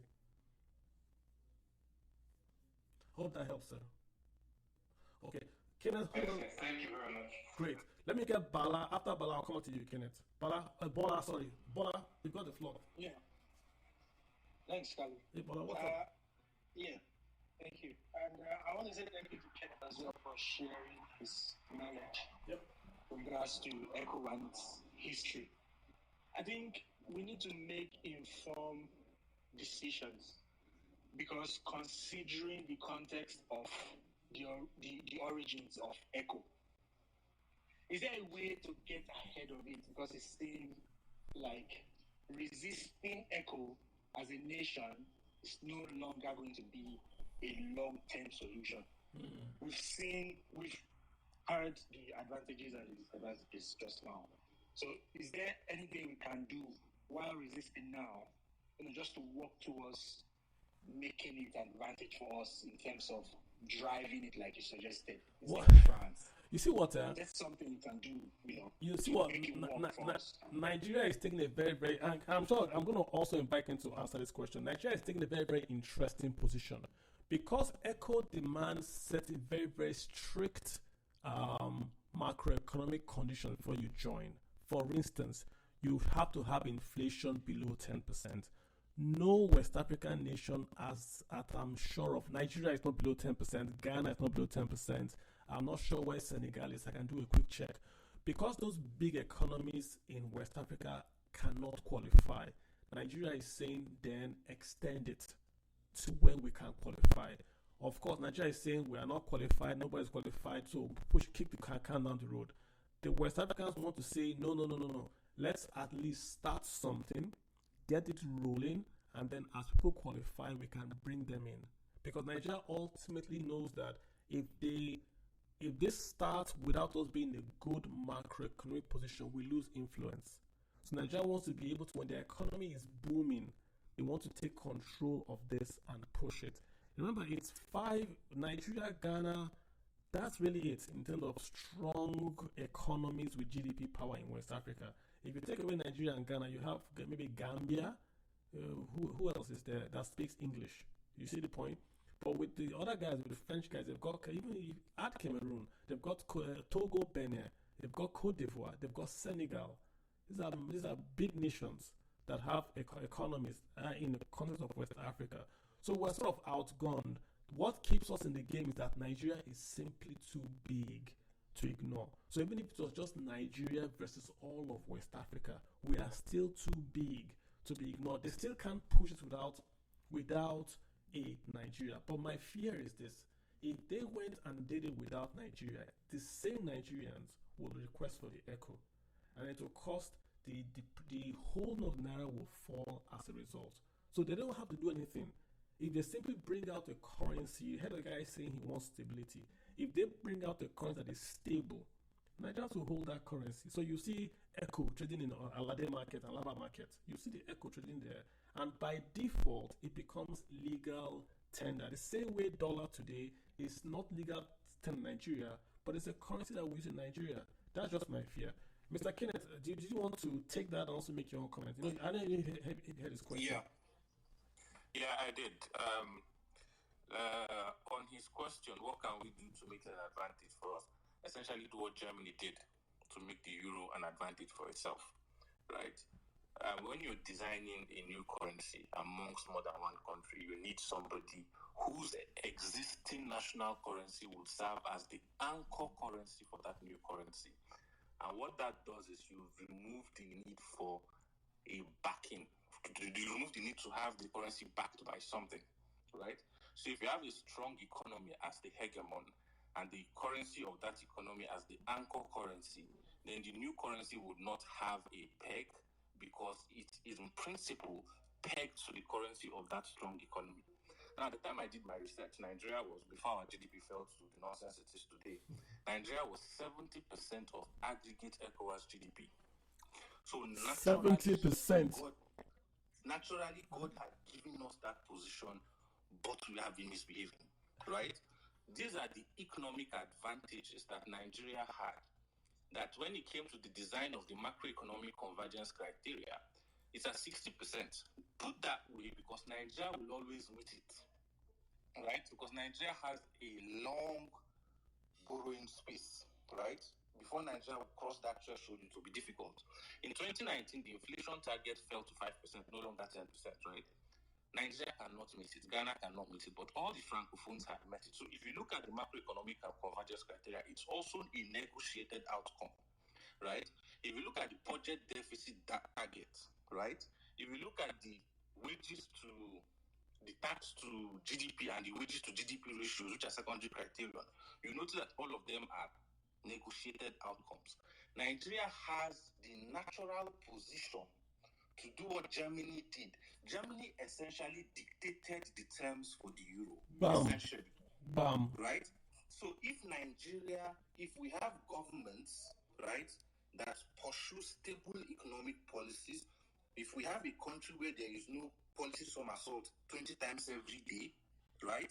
If we have a government that does what it says in relation to monetary policy, if we have a government that is not so keen on excessive monetary financing, and our economy is fairly stable, then we can do it and become essentially the Germany of West Africa or the South Africa of Southern Africa, right? But we are not doing that, and we need to do that to make the ECO advantageous for us. On the question about what is the AU doing to make this on this subject to remove foreign influence, the ECO project is actually part of a larger project called the Lagos Plan of Action between the late 1980s and the early 1990s, which resulted in the African Economic Treaty. There's the Lagos Plan of Action codified into the African Economic Treaty. And that African Economic Treaty has flagship projects up until 2063, all aimed at African economic integration. AFCFTA is the first one to have been established. PAPS is tagging onto the back of AFCFTA. There is SACAM. There are a couple of them, about 9 of them. The final one by 2063 is a single African currency.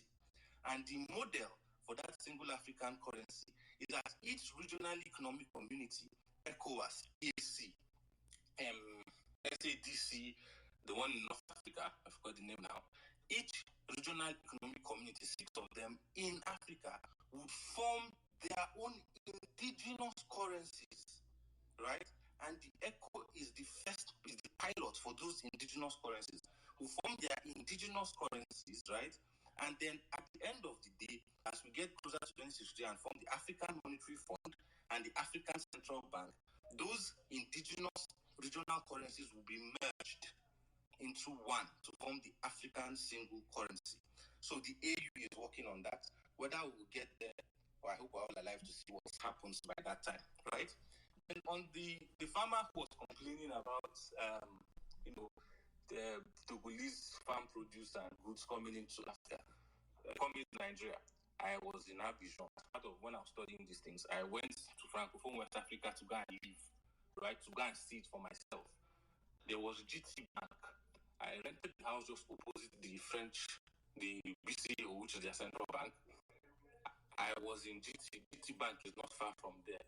GT Bank is a Nigerian bank. I've banked GT Bank for the past 15 years, right? I went to GT Bank to open an account. I tried to move Naira. Sam, they didn't collect it from me. So every transaction. Wait. Kenneth, wait. So you went to GT Bank, gave GT. Speaking to you. I know.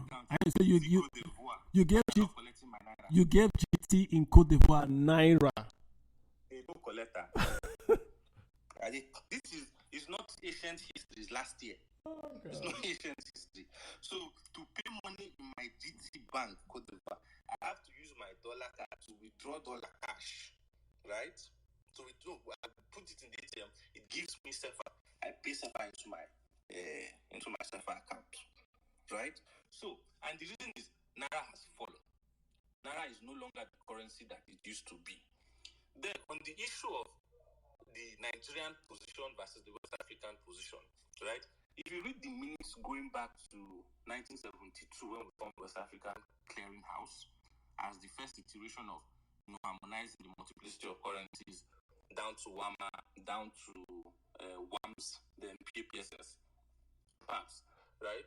If you read the minutes, the Francophone guys have always been pushing something. They've been saying, look, instead of this new currency you guys are talking about, join the CFA. That is where the opposition comes from. In 1997, one country joined the CFA. That's Guinea-Bissau. Guinea-Bissau left the arrangements they had with Portugal, themselves, Cape Verde and Portugal, for the escudo. They left it and joined the CFA because most of their trade was done, with the CFA, given that it is on the continent, as opposed to Cape Verde, that is off the continent. Cape Verde is a collection of islands and does most of its trade with Portugal, right? Cape Verde's trade with the rest of the ECOWAS is less than 5%, right?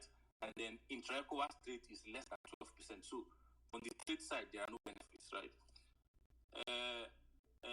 The arguments for the Yoma guys was, look, one person has joined. You guys can just join us and life will be good for everybody. But Nigerian government parties, we cannot, and this is where the opposition comes from. For all the CFA members, their reserves are at the Bank of France. Their currency is printed in France. When I was living in Abidjan, they used to bring currency every Thursday. They will ship it in. Their currency is printed in France, right? Reserves are held in France. Transactions are settled at the Bank of France, right? So when they say come and join, they're essentially saying Nigeria should come and keep reserves in France. That's where the opposition is coming from, right? Now, the parallel to that is the ECHO project, that instead of this thing you're talking about, let us have our own indigenous, right, arrangements. And all the instruments are there, from the monetary protection program to the first set of macroeconomic convergence criteria in the early 90s, to the amendment of the ECOWAS Treaty to clearly state in Articles 54 and 55, to WAMA, to date, essentially, right? There are lots of instruments on the point, right? And Nigeria has always said, if you look at the new roadmap, the point why there has been multiple postponements, as at the last count, about 9 postponements of the start date, has been because we've not had a sufficient number of countries meet those macroeconomic convergence criteria, right? Because sometimes even the target date will fall either shortly before an election year or shortly after an election year, where governments like to do a lot of spending, right, to enable re-election. So nobody has met even the inflation target, except the francophones, because historically the francophones have had low inflation of usually between 2 and 5% historically, because they have always been members of the monetary union, and then their ability to pursue expansionary policies is limited. Now, Carlo, I hear you when you say we need to grow, and because we need to grow, nobody should come and tie our hands. And that's the conversation I'm saying we'll have separately on the merits of modern monetary and theory. But the point I'm making here, summary, is that the ECO is a parallel endogenous project which is part of the African Economic Treaty, right, for an African single currency by 2063. There was an attempt to hijack it, and that was frustrating. There were several attempts to kill it. The most recent being in 2019, an attempt to hijack it. But if you look at the fundamentals of the ECO and the fundamentals of the CFA, and by fundamentals I mean the economics undergirding it, the politics undergirding it, and the legal frameworks undergirding it, and then look at the operational aspects of it, right, via the CFA, and look at the same set of things for the ECO, they are fundamentally different. Even the macroeconomic convergence criteria are not the same. Even the macroeconomic convergence criteria are not the same. So, let me ask you, let me say directly, direct question. So, just to summarize this, right? Yeah. My take is, like, you started off by saying that the way Germany did it was to sort of bear hug the entire thing. Germany sort of bear hug the euro, and that meant that you really couldn't do anything that the Germans did not like. I mean, Germans are they essentially dictated the Maastricht Treaty. And this is what we're talking about. I don't agree with that, Carlo. Can I just say 2 minutes before I go? Because please go ahead. I'm just a bit far. So I listened to this position on both sides, but I kind of speaking more politically than financially. And you see, the integral of the EU, if you look at the integral of the EU, the reason why the British didn't join was the alliance with the Americans. If you look at the financial alliance with America, no other country has that kind of alliance. And you need to understand that we have powerful countries in Europe that don't use the EU. Now, the Germans have a strong influence in the ECB, European Central because that's the largest economy. But the French also have strong influence. So the Germans don't have the whole gallery. That's very false. Then if you look at the other part, the Swiss franc, the krona, they are basket of currencies that we will use to weigh against the dollar trend. When you look at the SG index, we use to weigh to gauge how the dollar is performing. Where am I going? I think the problem with Nigeria is not the ECO being the strength. Nigeria has internal problems that cannot even fix itself. Because if you look at what's happening in France right now, we are moving towards the right. Despite the fact the left came to power, we've seen the right coming in. So at some point, we are getting to a system where the French will definitely see the Africans as a liability. Because the truth of the matter is that when you combine the African economy, because when people say France is taking all their gold, the truth of the matter is when you combine the whole African economy and look at the output, it barely does what France does it brings out economically. You know, France has over 2 million multi-millionaires in the country.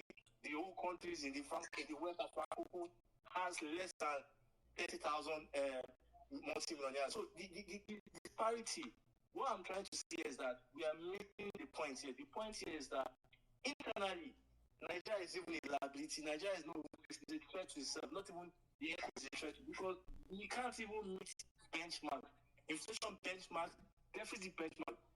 The French, they have a problem with with their deficit benchmark recently, but you could see how the Germans and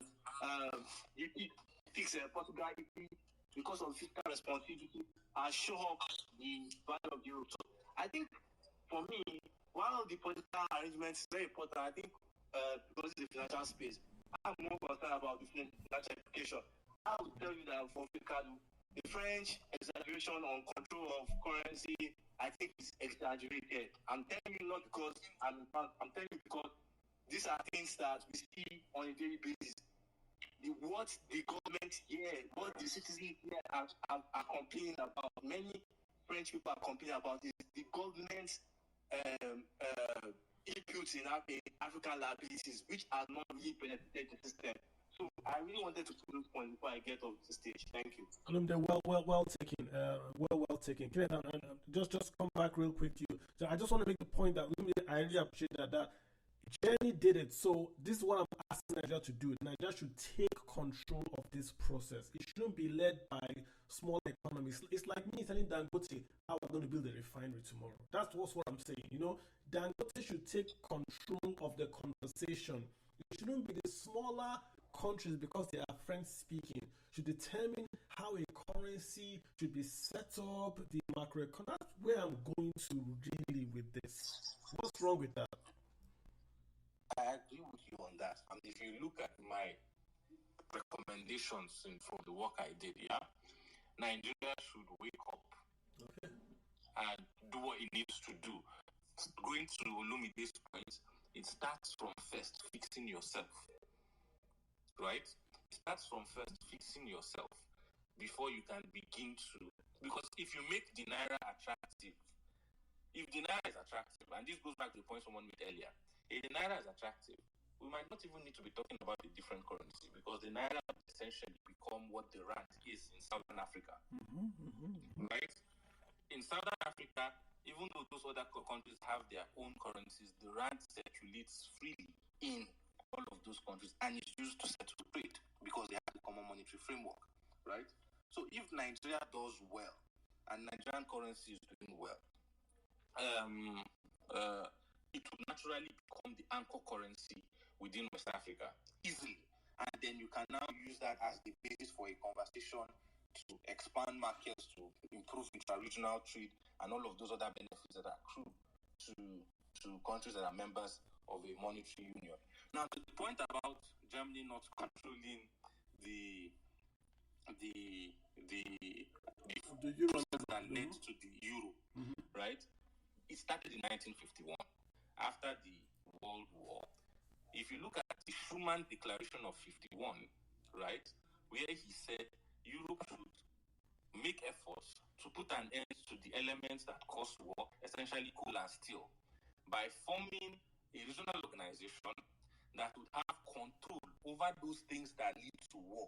The first things they did was they created authorities, ECFC, that took over coal and steel. Then 8 years later, they established EEC and Euratom, right? So anything that would potentially give countries the power to start war, coal, steel, atomic energy, money, right? They started integrating them. And by the time they did the EEC in, I think, 67 or 57, 1957, by the time they did the EEC, they had something called the Common Agricultural Policy, going back to the farmers' points. Now, agricultural products were moving about, right, freely, because they had the Common Agricultural Policy, but they didn't have a stable system of exchange rates. And so some countries were doing competitive devaluations, some countries were playing tricks to favor their own exports, right, within the region, because goods could move freely. And then the US dollar was no longer performing well. Everybody knows the events that led to the Nixon shock in 1971. And so before the Nixon shock, they actually foresaw it and set up a committee in 1969 called the Vienna Committee to explore monetary union. In all of the efforts that started from that exploration to something called the snake, then to the snake in the tunnel, to the European currency unit, which effectively became the euro in 99, Germany's hand was in all of it, right? In 1994-91, when they were negotiating the Maastricht Treaty, which was the framework for the ECO, Germany said no unless you have macroeconomic convergence criteria that would essentially make every economy here look like me, right? And unless the ECB is modeled after the Bundesbank, right? So Germany, as Carl said, bear-hugged the process, right? And got the buy-in. And the UK's non-participation there's a separate reason for that. It's a long traditional history. Same for Sweden, same for Denmark. There were popular votes in each country on whether they were referenda, whether they should accept or not accept, and people voted against. So it's not the financial alliance or the political. There was a referendum in each country to determine whether they should join or they should not join because of the constitutional processes. So that's a separate matter, right? So if Nigeria wants to make sure that we own this process as we did in the past when it started, right? If we want to own this process that is slipping out of our hands, because that's the fact of the matter, it's slipping out of our hands. If we want to own this process and make it work for us, right? Nigeria needs to wake up and fix its internal problems, right? Nigeria cannot be talking about it when you have inflation of official inflation of 30-something percent, right? You can't be talking. You certainly cannot be talking about it, right? You can't be talking about when your budget deficit is at ridiculous levels, right? Nigeria needs to fix its internal problems, set itself up well, right? And then when the Naira gains, then you now use that as your bargaining starts, you start bargaining from a very strong position, which makes Nigeria and the Naira the anchor currency for. All right, Kenneth, let's get Olumide back in here. Olumide has the right. Olumide, did you want to reply? Yeah, I just wanted to respond. So, what I meant by the influence in EU, because yes, you could look at the ECB's headquarters in Germany. Nobody's pushing that, but if you look at it politically, I'm trying to use the definite word. You see that Germany is on the back seat. Germany does not really have a nuclear power team. And currencies are backed by military strength. We all know why the United States was powerful economy in the world. Now, you look at the design and the influence. What I'm saying that we think Germany's place is being exaggerated here is because you guys are forgetting that militaries make economies too, and their influence are very strong. And you also forgot that from how many people. You also forgot that the United States has a major base in Germany. Economy depends from how many people use it, not military power. So the more people that use your currency, there are network effects that make it stronger. What of the Swiss currency? What of the Swiss currency? I'm stating influence. Here. I'm analyzing why the French are having influence in the EU. Because the reason I'm saying this is that when someone listens to you, you think that, what Germany says in the EU, it's not like that. It's not like that at all. In fact, the way they designed it was power sharing, regardless of the fact that Germany has the largest economy. The problem with Nigeria is that we've lost our place in influence. If you look at in Africa, for example, look at the French. The way the French deals with the Moroccans and the Algerians is different from the way the French deals with the Senegalese and Cameroonians. They are both French colony. So you need to understand the influence of diplomacy, military alliance, and economic power. The question why I'm saying this is very important is that in Nigeria we don't have any of those. If you look at military standing, Spectre Index, Egypt and South Africa has a stronger army than Nigeria. If you look at trade, many Central African countries are even doing better than Nigeria. So the question is, what is the threat? So Olumide and Kenneth, are we being dogs in the manger here? Are we saying because we're Nigerians and this echo might be good for West Africa, are we just trying to stop it because we are not going to benefit from it? I'm saying that that's the sense I'm getting. I'm saying that the way I sit, if we get our acts right. But what's wrong with that? What's wrong with stopping it? We don't need an echo. The UK, the Swiss, the Norwegian. They don't, I like looking at history with economic matters. You see, the problem with Nigeria is that we don't even have an advantage. The population itself is a liability. Huh. Can you see the output? Can you see the output itself? No.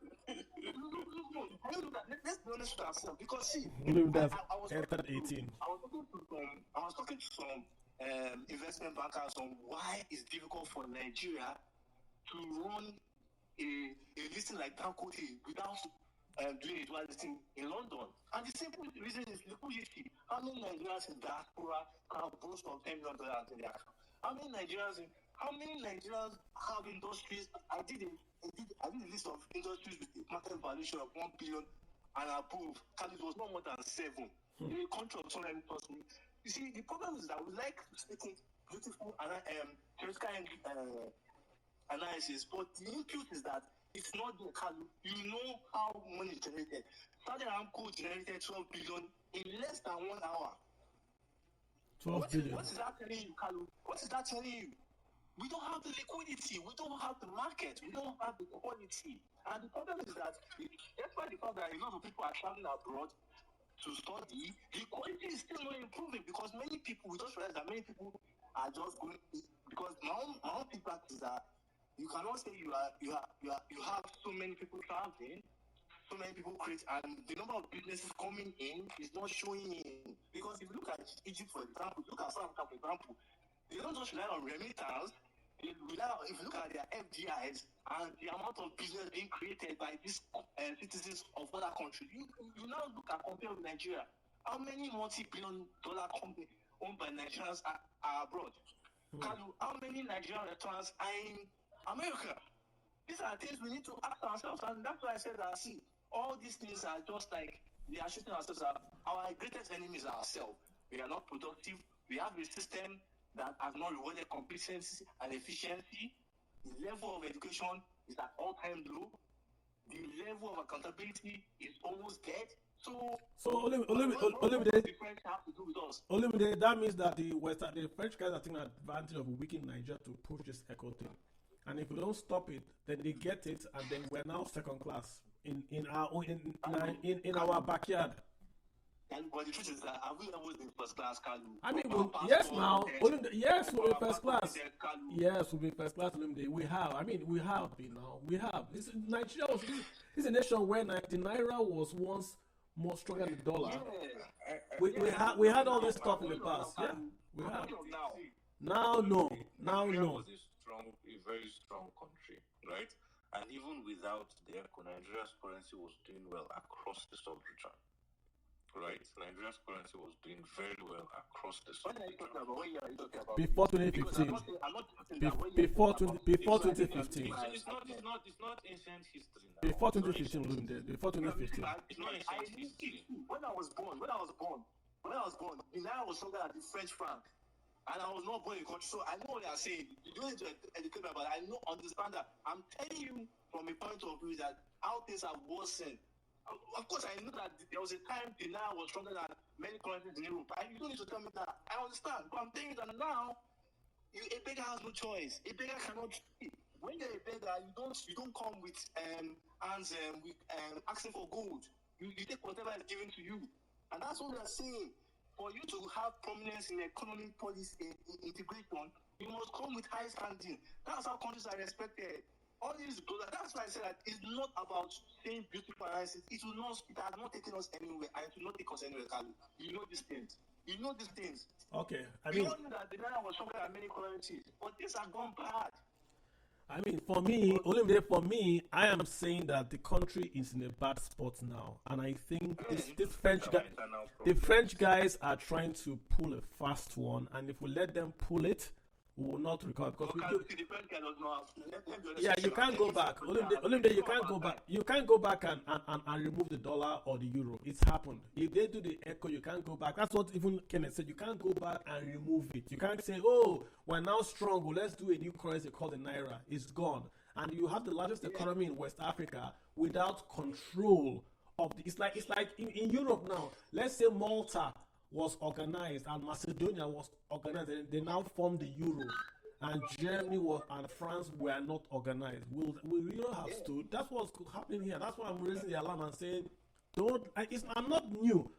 Past Nigerian presidents have said they will not allow this happen. From Obasanjo to Buhari to Goodluck. So it's not a PDP. It's Nigeria is an existential threat to Nigeria. That a currency will come in West Africa that will replace the Naira and will make it such a way that even it will be used even in Nigeria. Because if you bring out the echo, that is, and I'm being cynical here. If the echo is strong, Nigerians will drop the Naira for the echo, so the echo will even get its power from Nigeria. Look at it. What is the size of the total economy? What is the total economy in what is the economic size of West Africa, for example? Let's even start. What is the economic size of West Africa? Nigerians will use the echo, Lumide. It is Nigerians themselves, not even Nigerians will use the echo, not the Cote d'Ivoire guys. We will adopt it because it is stronger. So we are even going to be the one to kill the Naira faster than the French guys. I think it's a function of economic size because there's a single currency in the Eastern Caribbean and their economic size is less than 500 billion, if it even reaches 100 billion, right? So it's not a function of economic size, it's a function of how much trade are you doing amongst yourselves to have that network effect. Well, so it's not a question of economic size. Let me get Victor in here. Victor has been hanging on. Let me get Victor. Victor, what's your take? You've heard the argument throughout the. Victor, what's your take? Okay. Good evening, all. My own contribution is coming more like a question. My question is, a policy led to the devaluation of the Naira. Can there be a policy change to make the Naira, surge better? Two, all these deliberations we're having here, most of these policymakers and shapers are not even here. How do we get this across to them? That's just my question. Good comment. So the policy that was passed, i.e. the float policy, did not make Naira depreciate or appreciate. It allowed the Naira to appreciate or depreciate. So the former policy, the Naira could not devalue because it was controlled by the Central Bank of Nigeria. So even if there was pressure on the Naira, it could not devalue because the Central Bank would keep the value at that fixed level. Now we have a floating currency, which means that if you export more oil, your Naira will gain value. If you don't export more oil, your Naira will lose value. Notice I've only said oil. I didn't say cocoa. Why? Because oil is 89% of your export. So just if you hear in the news tomorrow that Nigeria is exporting 1.6 million barrels per day, the Naira will gain value immediately overnight. But right now I heard 1.2. I didn't even believe that number. Let me give you 1.2 is less than the OPEC target of 1.5 and less than Nigeria's own budget of 1.7. So the Naira is not going to get value anytime soon because oil exports are low. That's just it. So if you want a stronger Naira, you have to have net export. Net from where? From crude oil. Forget cocoa, forget all those other things. These are film trick. Oil. Export more oil, your Naira will gain value. End of story. As to the other one, what's the second question again, Victor? What's the second question you were asking? The second question is our policymakers. Are they here? They are here. Victor, they are here. Trust me, they are here. We've been doing this space for nearly 3 years. Sunday, 7 p.m. I don't want to boast. People that follow this space know many things we say here come up in government policies. People that know. I don't want people that know. People we bring here are people you would normally pay money to hear them talk. People will pay. You see this Olumide guy that is talking? Olumide writes for, I believe, 18 newspapers or so in Europe. Olumide you're seeing here, he's talking just free. He writes for, he's in the know of what's going on in Nigerian stock market, in Nigerian stock market. People come here and just talk. Sometimes they don't reveal who they are. We take on what they're saying. We learn from it. They are here. They pick up a few things here and there. And that's what we try here. We say we don't want to do politics so that they can come and they can talk with us and they can hear from us. It's a finance space. And you're allowed to disagree or disagree. I record the space. It's on the podcast. So after this space, you can go listen to it. They hear what we are saying. The problem is that Nigeria is a hard place to do things. It's a very, very easy place to change, but the people are very, very hard. People know how. Let me give you an example, Victor. On this space, we've been talking about food inflation for how long? Food for how long? We said either you fix the bandits or you import food. They said no, not import. Now they're importing.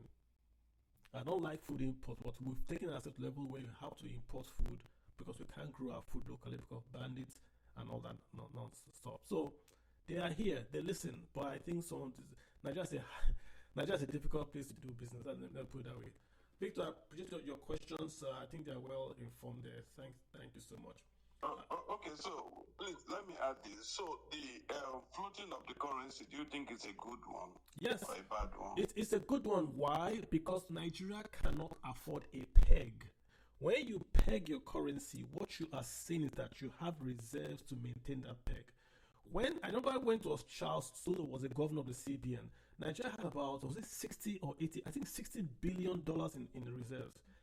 Charles Solo was telling Nigerian speculators, go and sell your dollars. And they were selling their dollars because they knew they can't do anything. The man has 60 billion. If you try to speculate on Naira, he will burn you alive. They couldn't do anything. The same when Ngozi Okonjo-Iweala was Minister of Finance. Nigeria was in the JP Morgan Emerging Bond Index. You know what that means? That means that anytime any foreigner on this earth buys bonds that are emerging market, they are automatically buying Nigerian bonds. We don't have to argue, we don't have to market, we just sit down pretty. Once you are in Bloomberg or you are in JP Morgan and you want to buy foreign debt, foreign bond of an emerging nation, you are automatically buying Nigerian debt. Nigeria was the only sub-Saharan nation on that index. Only. So we had enough bullets to fight off speculators. But when we got out of the JP Bond Market Index and oil sales there to fall, our foreign reserves have fallen from 60 billion to about 30 billion. So if you look at that 30 billion, JP Morgan said in that 30 billion, we have borrowed 9 billion, we are owing under 8 billion. So the actual core reserve Nigeria has might not be up to 3 billion. That's why you see the CBN borrowing billions to defend the Naira. So because you can't sustain or support the peg, then you unpeg it. It happens everywhere on earth. Look at Japan.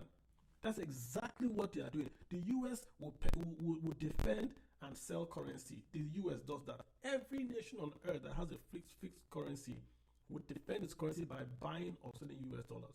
Nigeria is not different. So if you can't afford it, you can't peg it. The nations that peg their currency, all this Saudi Arabia, Qatar, and the rest to the dollar, they can afford it. You can't go and try Qatar and go against their currency because they cannot peg to the dollar and they have reserves to defend their peg. If Nigeria has no reserves, then you can't peg. It's not a question of is it a good or bad policy. It's a question of you can't afford it. It's the same with the PMS subsidy. Should Nigeria have removed subsidy? That's the wrong question. The question is, can you afford a PMS subsidy? You can't afford in Nigeria anything priced in dollars. Anything. PMS, healthcare, DSTV, anything priced in dollars, Nigerians cannot afford it. That's why the foreigners are leaving. PMS is priced in dollars, so Nigerians can't afford it. It doesn't matter. Dangote refinery starts to work today.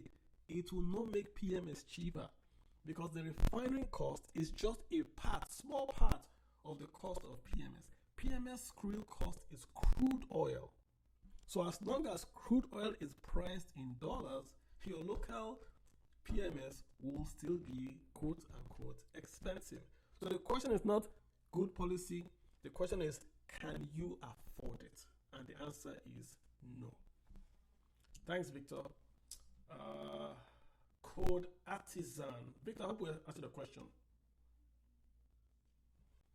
Code Artisan, you got the floor. Mr. Code? Cliff, you got the floor. All right, thank you, Carl. Wonderful conversations you're having here. So I have a question, and it's based on the echo currency. My question will be around whether that implementing the eco currency is not more of putting the cart before the horse. And I'm asking this because if you look at cross-border trades and even trading with West African partners, we are still struggling in that area. And we have the case of Burkina Faso, Mali, and Niger, who recently having some political crisis in their countries. So how is this going to pan out at the end of the day? Should this be at the forefront of conversations within the West African region? Let me ask Kenneth, is this something we should be talking about now? I mean, if we have a common currency, and so what? First of all, if the common currency is for ECOWAS, then ECOWAS has bigger problems right now than the common currency. So that's number one. With the Sahel exit, you have 3 countries out, right? And if you want to do something that covers everybody, then presumably you should have everybody in full before you start doing it. So solving that political crisis should be front burner right now, right? Not common currency. Secondly, whether we should be discussing ECO now or not is a function of where you stand on a debate that has been there for over 30, 40 years, called the economist and the monetarist debate on the strategy for implementing a currency union. The economists argue for a coronation strategy, and the monetarists argue for a locomotive strategy. Now, the coronation strategy is everybody go and fix your economy. That's Germany's strategy. Go and have inflation low. Go and have budget deficit low. Go and have your debt to GDP low, right? Go and make sure you have sizable tax receipts. So your tax to GDP should be very high, not less than 20%. So go and fix your economy. And when everybody has fixed their economy and we have now substantially converged, that's the thinking behind that macroeconomic convergence criteria. So you set up targets, economic variables as targets. Everybody goes home and starts working on their economy. And every year you take stock. The issue convergence report. Who is performing well, who is not performing well. And then when everybody substantially converges, then you coronate those efforts with a single currency or an economic and monetary union. So you postpone the money, the single currency until everybody has fixed themselves. So if you belong to that school of thought, then nobody should be talking about single currency now.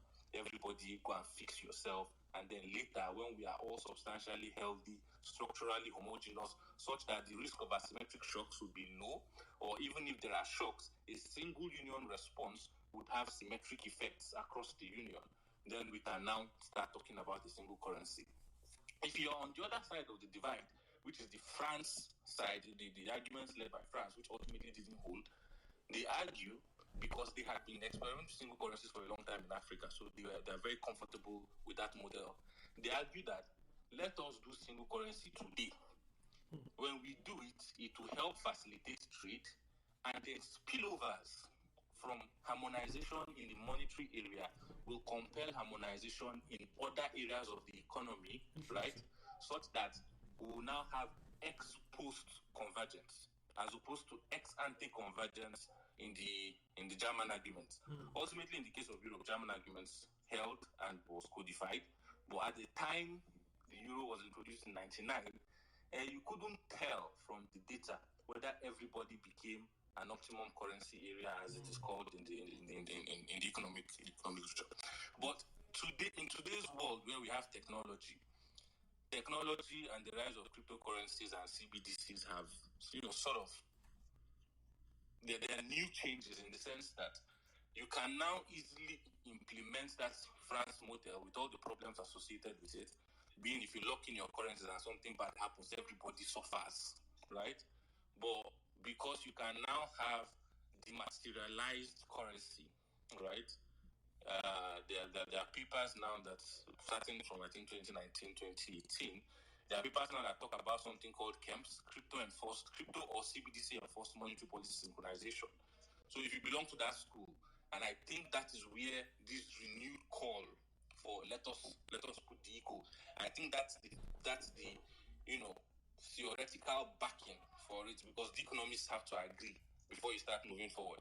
I think that's where they are coming from, because you can theoretically do it if you use the advantages that technology offers you. So the answer to your question depends on where you stand on the monetary economics divide, or where you stand on the Sahel exit or the Sahel stay. For me, fix the political problems first, right? When you fix the political problems, and then we go back and look at the economic fundamentals to determine where we should go. But ultimately, everybody should fix themselves first, because the costs of being in the monetary union without having done the proper thing significantly outweigh the benefits. So right? As opposed to the benefits, which are marginal.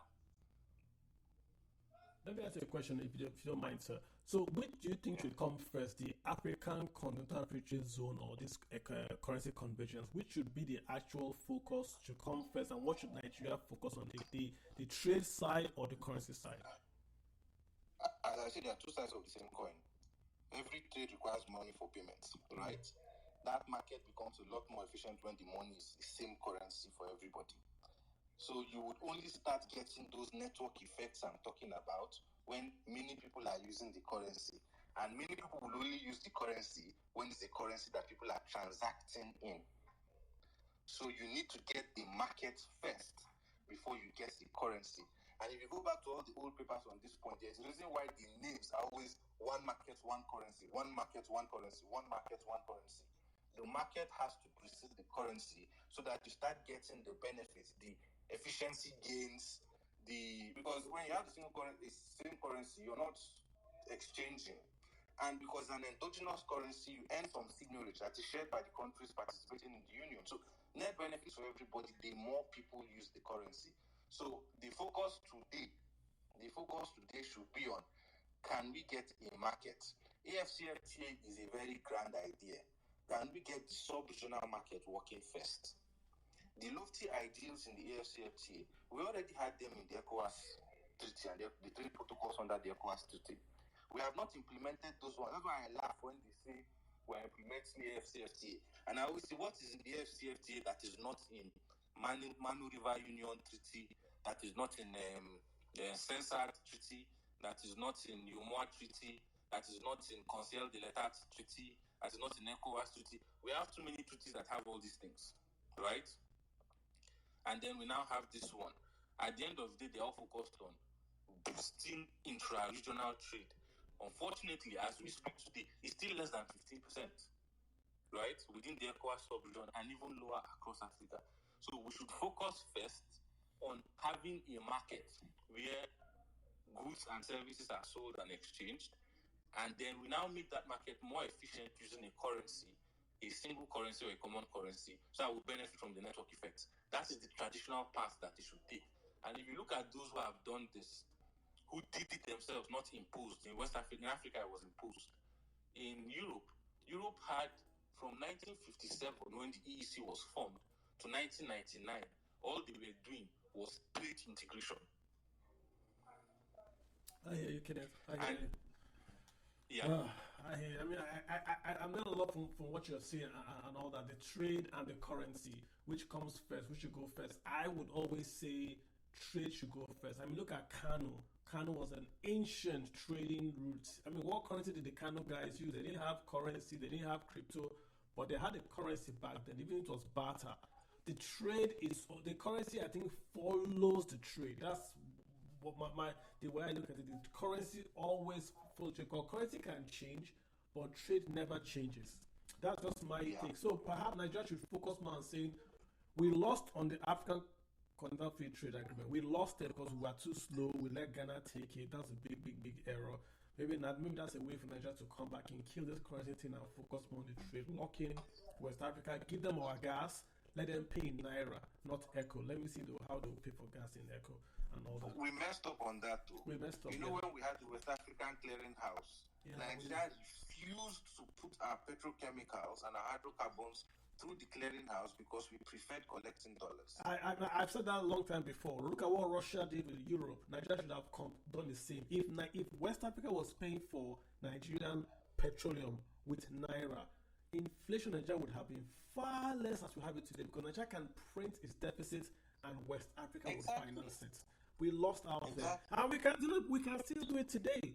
It will take us maybe a few decades, but we can still get them hooked because gas. Not enough. Not enough. We have the gas. We have the gas. So we can still lock them in because they still need cheap power. You know, fossil fuels are going to be dirty in the next 20 years. Gases might be clean. Nigeria can still lock them in. There's a pipeline. Take that pipeline for free, put it up there, lock them in. Once they're using Nigerian gas, start to increase the price and get the Naira stronger again. It's not this 4 years, 8 years thing. Nigeria needs to do a 10-year plan on how to dominate the economy of West Africa and Africa. I mean it's in a nice way. Every economy must seek to dominate. Every company must seek to dominate. I'm not trying to be xenophobic, but if you have it, you use it. If you don't have it, you go trade. You can't be nice in trade and all that. Let's go to Code Artisan. Code Artisan, I called you earlier when here. What's up? You got the floor. Go ahead. Thank you very much. I thank you very much for giving me the microphone. One thing we all need to understand is this.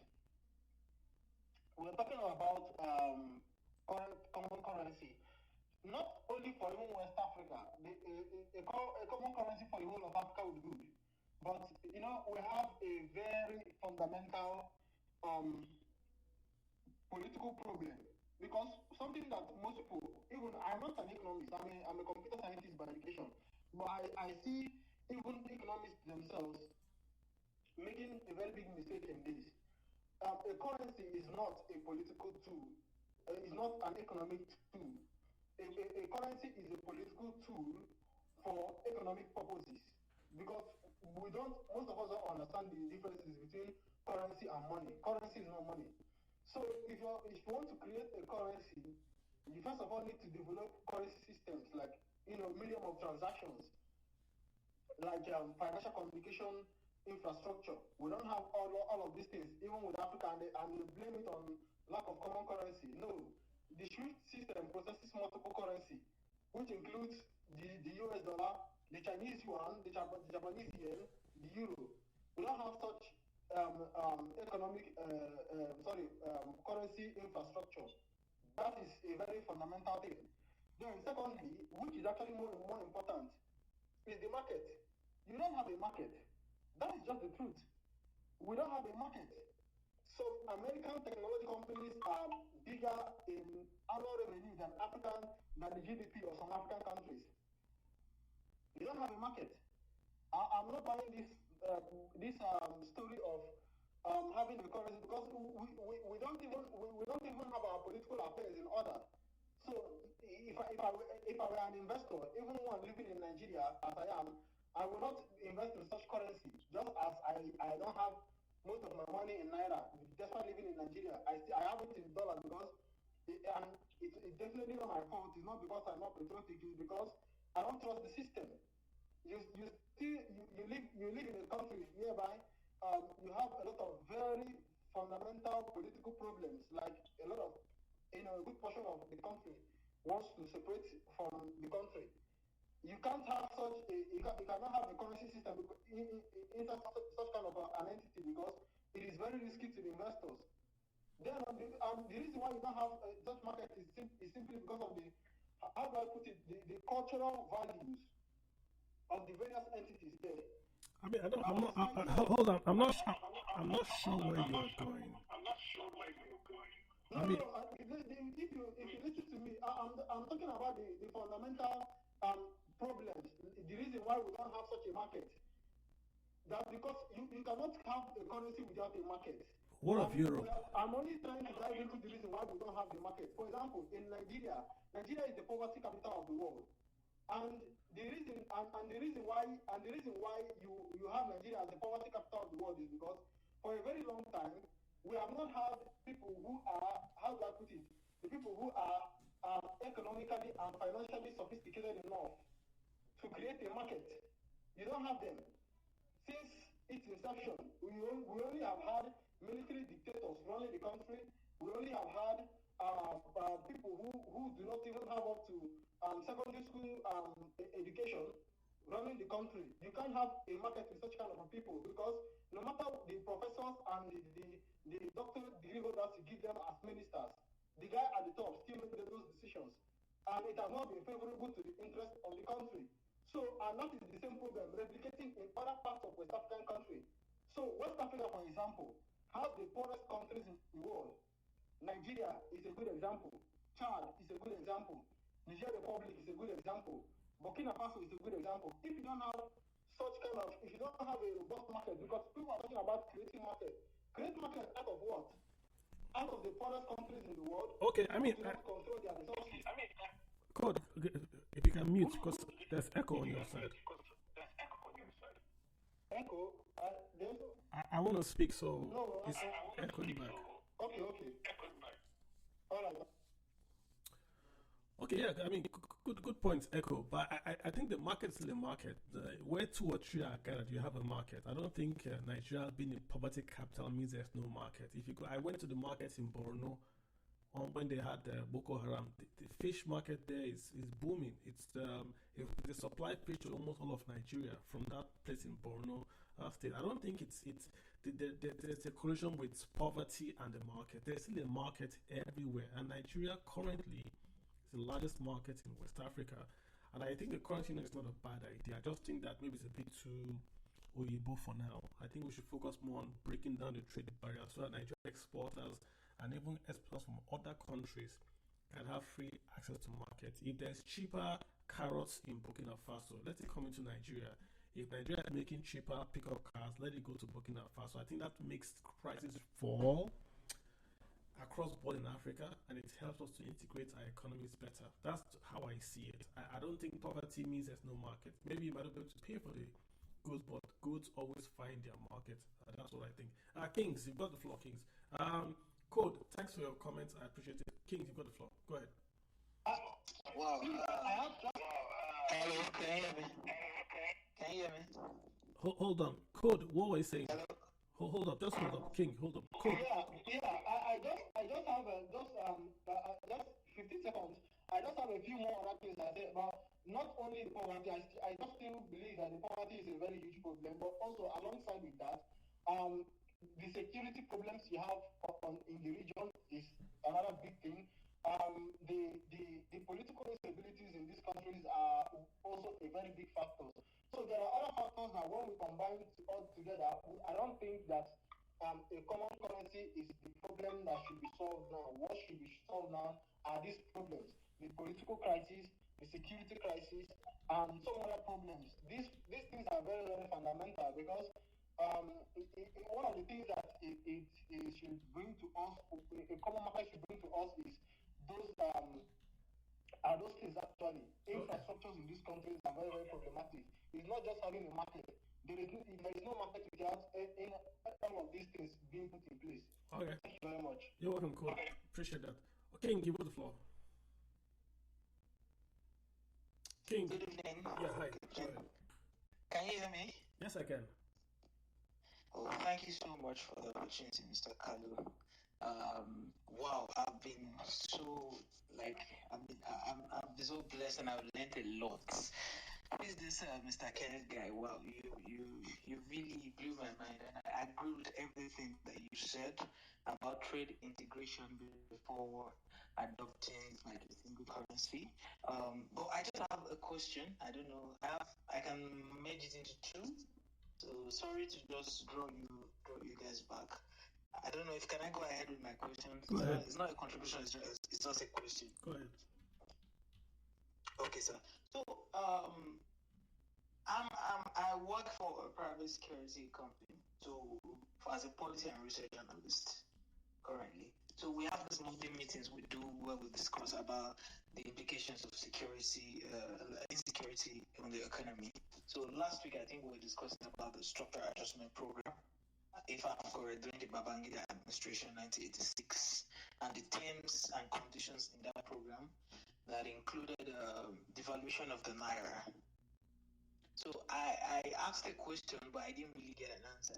Is it something Nigeria can can get out of now, because I learned that we're still like honoring that the terms of that structural adjustment program. Is this something we can get out of? If we get out of it, what's the worst thing the international organization like the IMF and everything can do? Because this guy Putin clearly showed that all these Western sanctions clearly has no real effect, as it were. So, and secondly, this Samoan loan deal that Nigeria just signed. What's the effect? What's the effect on our economy in the long term? So, thank you so much. Wow, two big zingers. I don't know if we can answer them in a quick one. So I think last week we did structural adjustment program. We did it under the comments on the IMF. So remember, look at how it goes, right? When Nigeria was going through economic downturn, we sort of had an austerity program. That was under President Muhammadu Buhari. Austerity means that you cut down on your spending to be able to sort of revive your economy. The government was saying we raised wages because we thought oil revenues were going to be high. Oil revenues crashed. We had high costs, but no revenues. So the idea then was austerity program. So if you were born then, we were lining up to buy sugar, lining up to buy milk. We had essential commodities because it was an austerity program. But then Buhari's government also said, not Buhari, Bangida said, let's also structurally change the Nigerian economy. Back then, the Nigerian economy was about importing goods. So you would import goods and consume locally.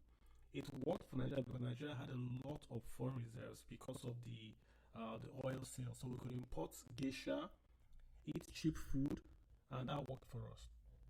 When we lost our revenue source from crude oil, that meant we could no longer import geisha because we couldn't afford it, right?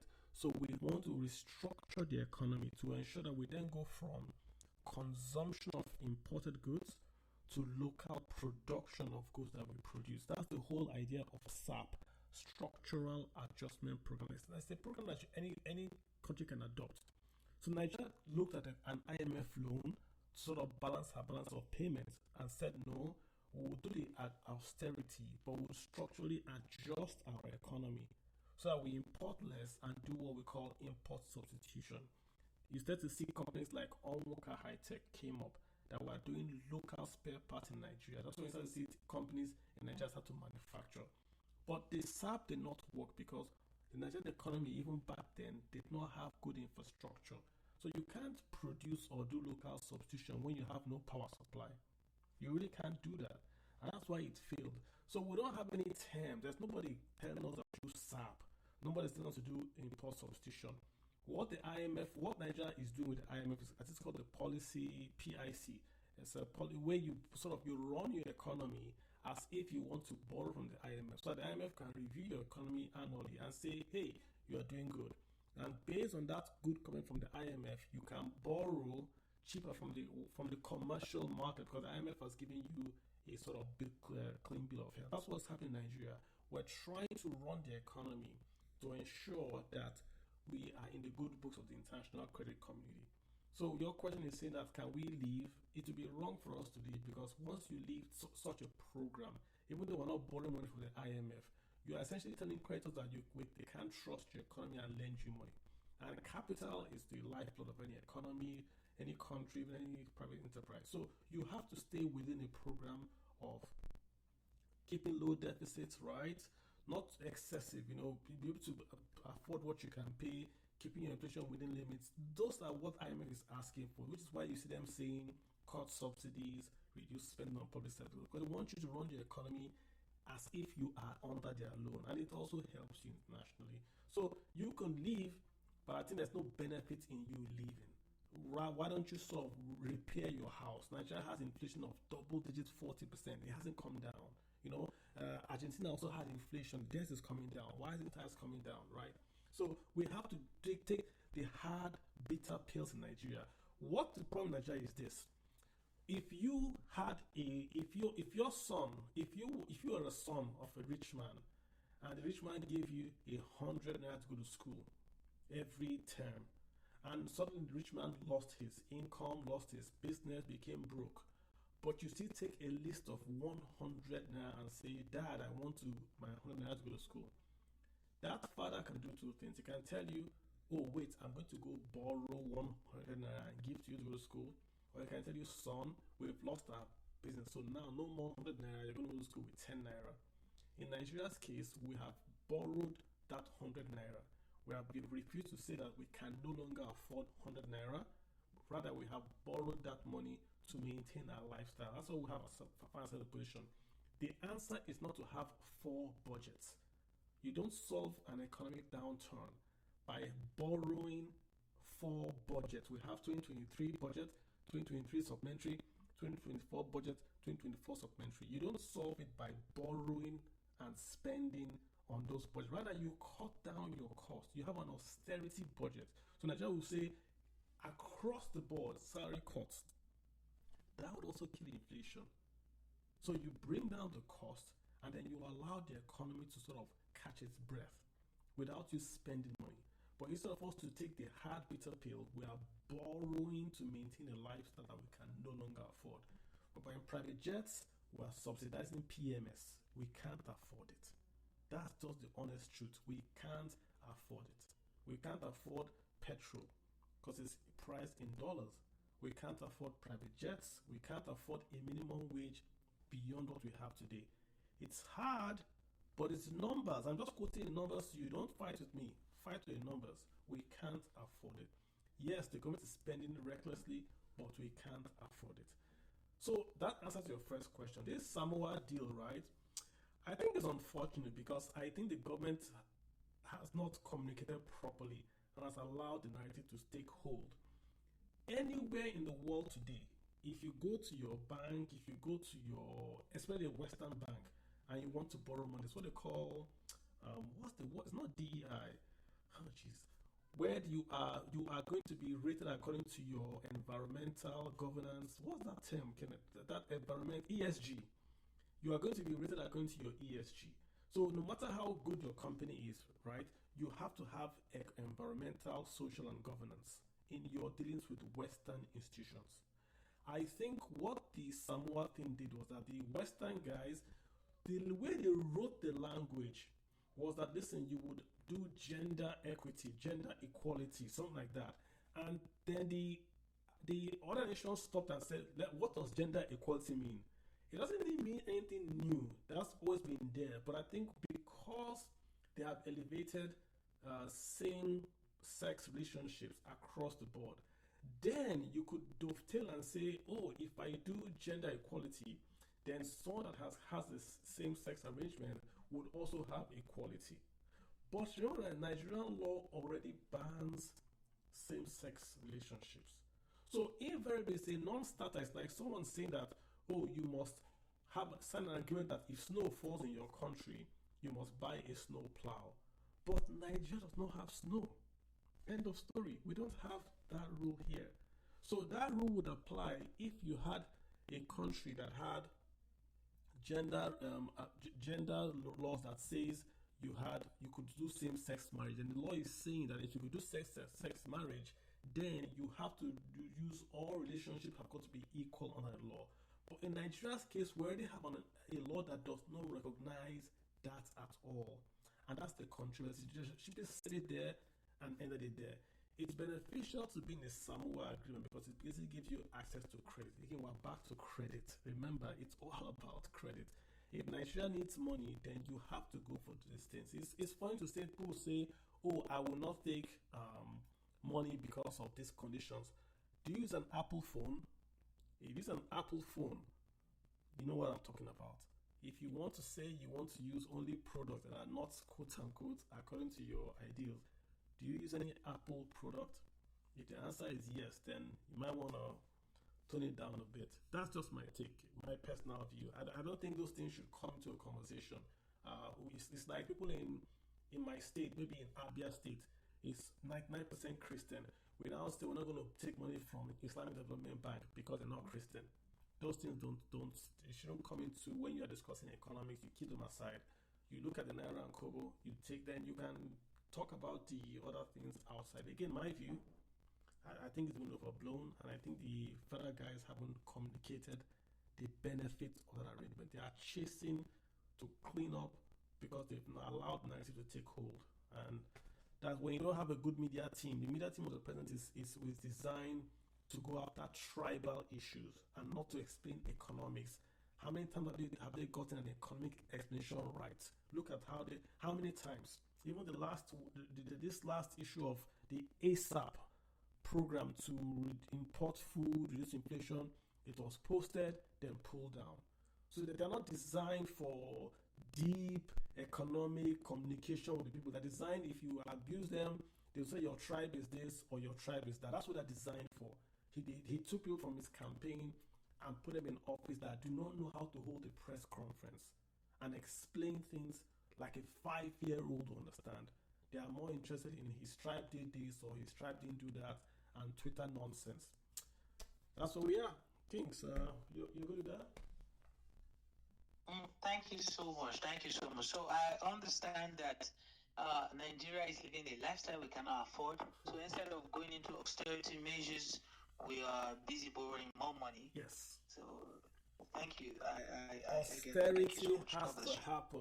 Not all this supplementary budget is a waste of time because you are borrowing. You hear them, they'll say, okay, let me give you a good example. Minister of Roads, he's building supersonic highway. He's building highway from Sokoto to Lagos, Lagos to Calabar. Last week he announced that he has no money to build them. So all the roads they've announced, they're going to go back and reclassify all those roads according to which ones are quote unquote important. But look at the kicker. The Lagos to Calabar road, they won't touch that one. They say that one is important. But all other roads in Nigeria will all be classified according to its importance, apart from the Lagos. What is so important about the Lagos to Calabar road that it is 100% funded and is not going to be touched? But the road that takes you from Lagos to Ibadan, that one can be touched. The one that takes from Ibadan to Kano, that one can be touched. Any other road in Nigeria can be touched, apart from the road that will take you from Lagos to Calabar. I've said it before. That road will not be built this decade. Why? Because you are building a mangrove swampy area. We haven't built east-west road, the existing east-west road. We haven't built it. So look at Nigeria's thinking. You have an existing east-west road that connects the east to the west or the west to the east. We've abandoned that one. Then we're building a brand new road from Lagos to Calabar. It says a coastal road. How coastal is coastal? So we've abandoned one, building a new one. We can review the old one, but we can't review the new one. Doesn't in which book of economics is that you review the new and not the old? Don't you build from the old and then say, okay, this old has not worked, let's build a new one? But no. The new one is going to be fine. We won't touch it, but the old one, it doesn't make any sense, my brother. Let's just move on. Kings, thanks a lot. Let me get to Starman. Starman, how you doing? Starman Alpha. Kings, I appreciate your question. Yeah, Starman, what's up? We're about to go, guys. We're about 20 minutes to go. Let's round this baby up. Go watch who wins the cup. If you're voting for Euro or if you're voting for the pound, we will know very soon. Starman, you got the floor. Go ahead, sir. Yeah, greetings. How you doing? I'm fine, thanks. Greetings to everyone else on stage and in the audience.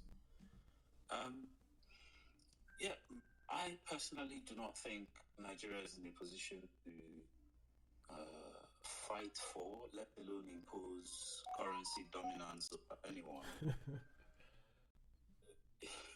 Yes, because first of all, Nigeria does not have her priorities right. True.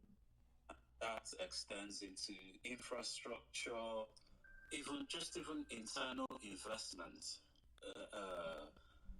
any sort of development, and the labor force. There's no labor force. I'm sorry. There's no skilled labor force in Nigeria.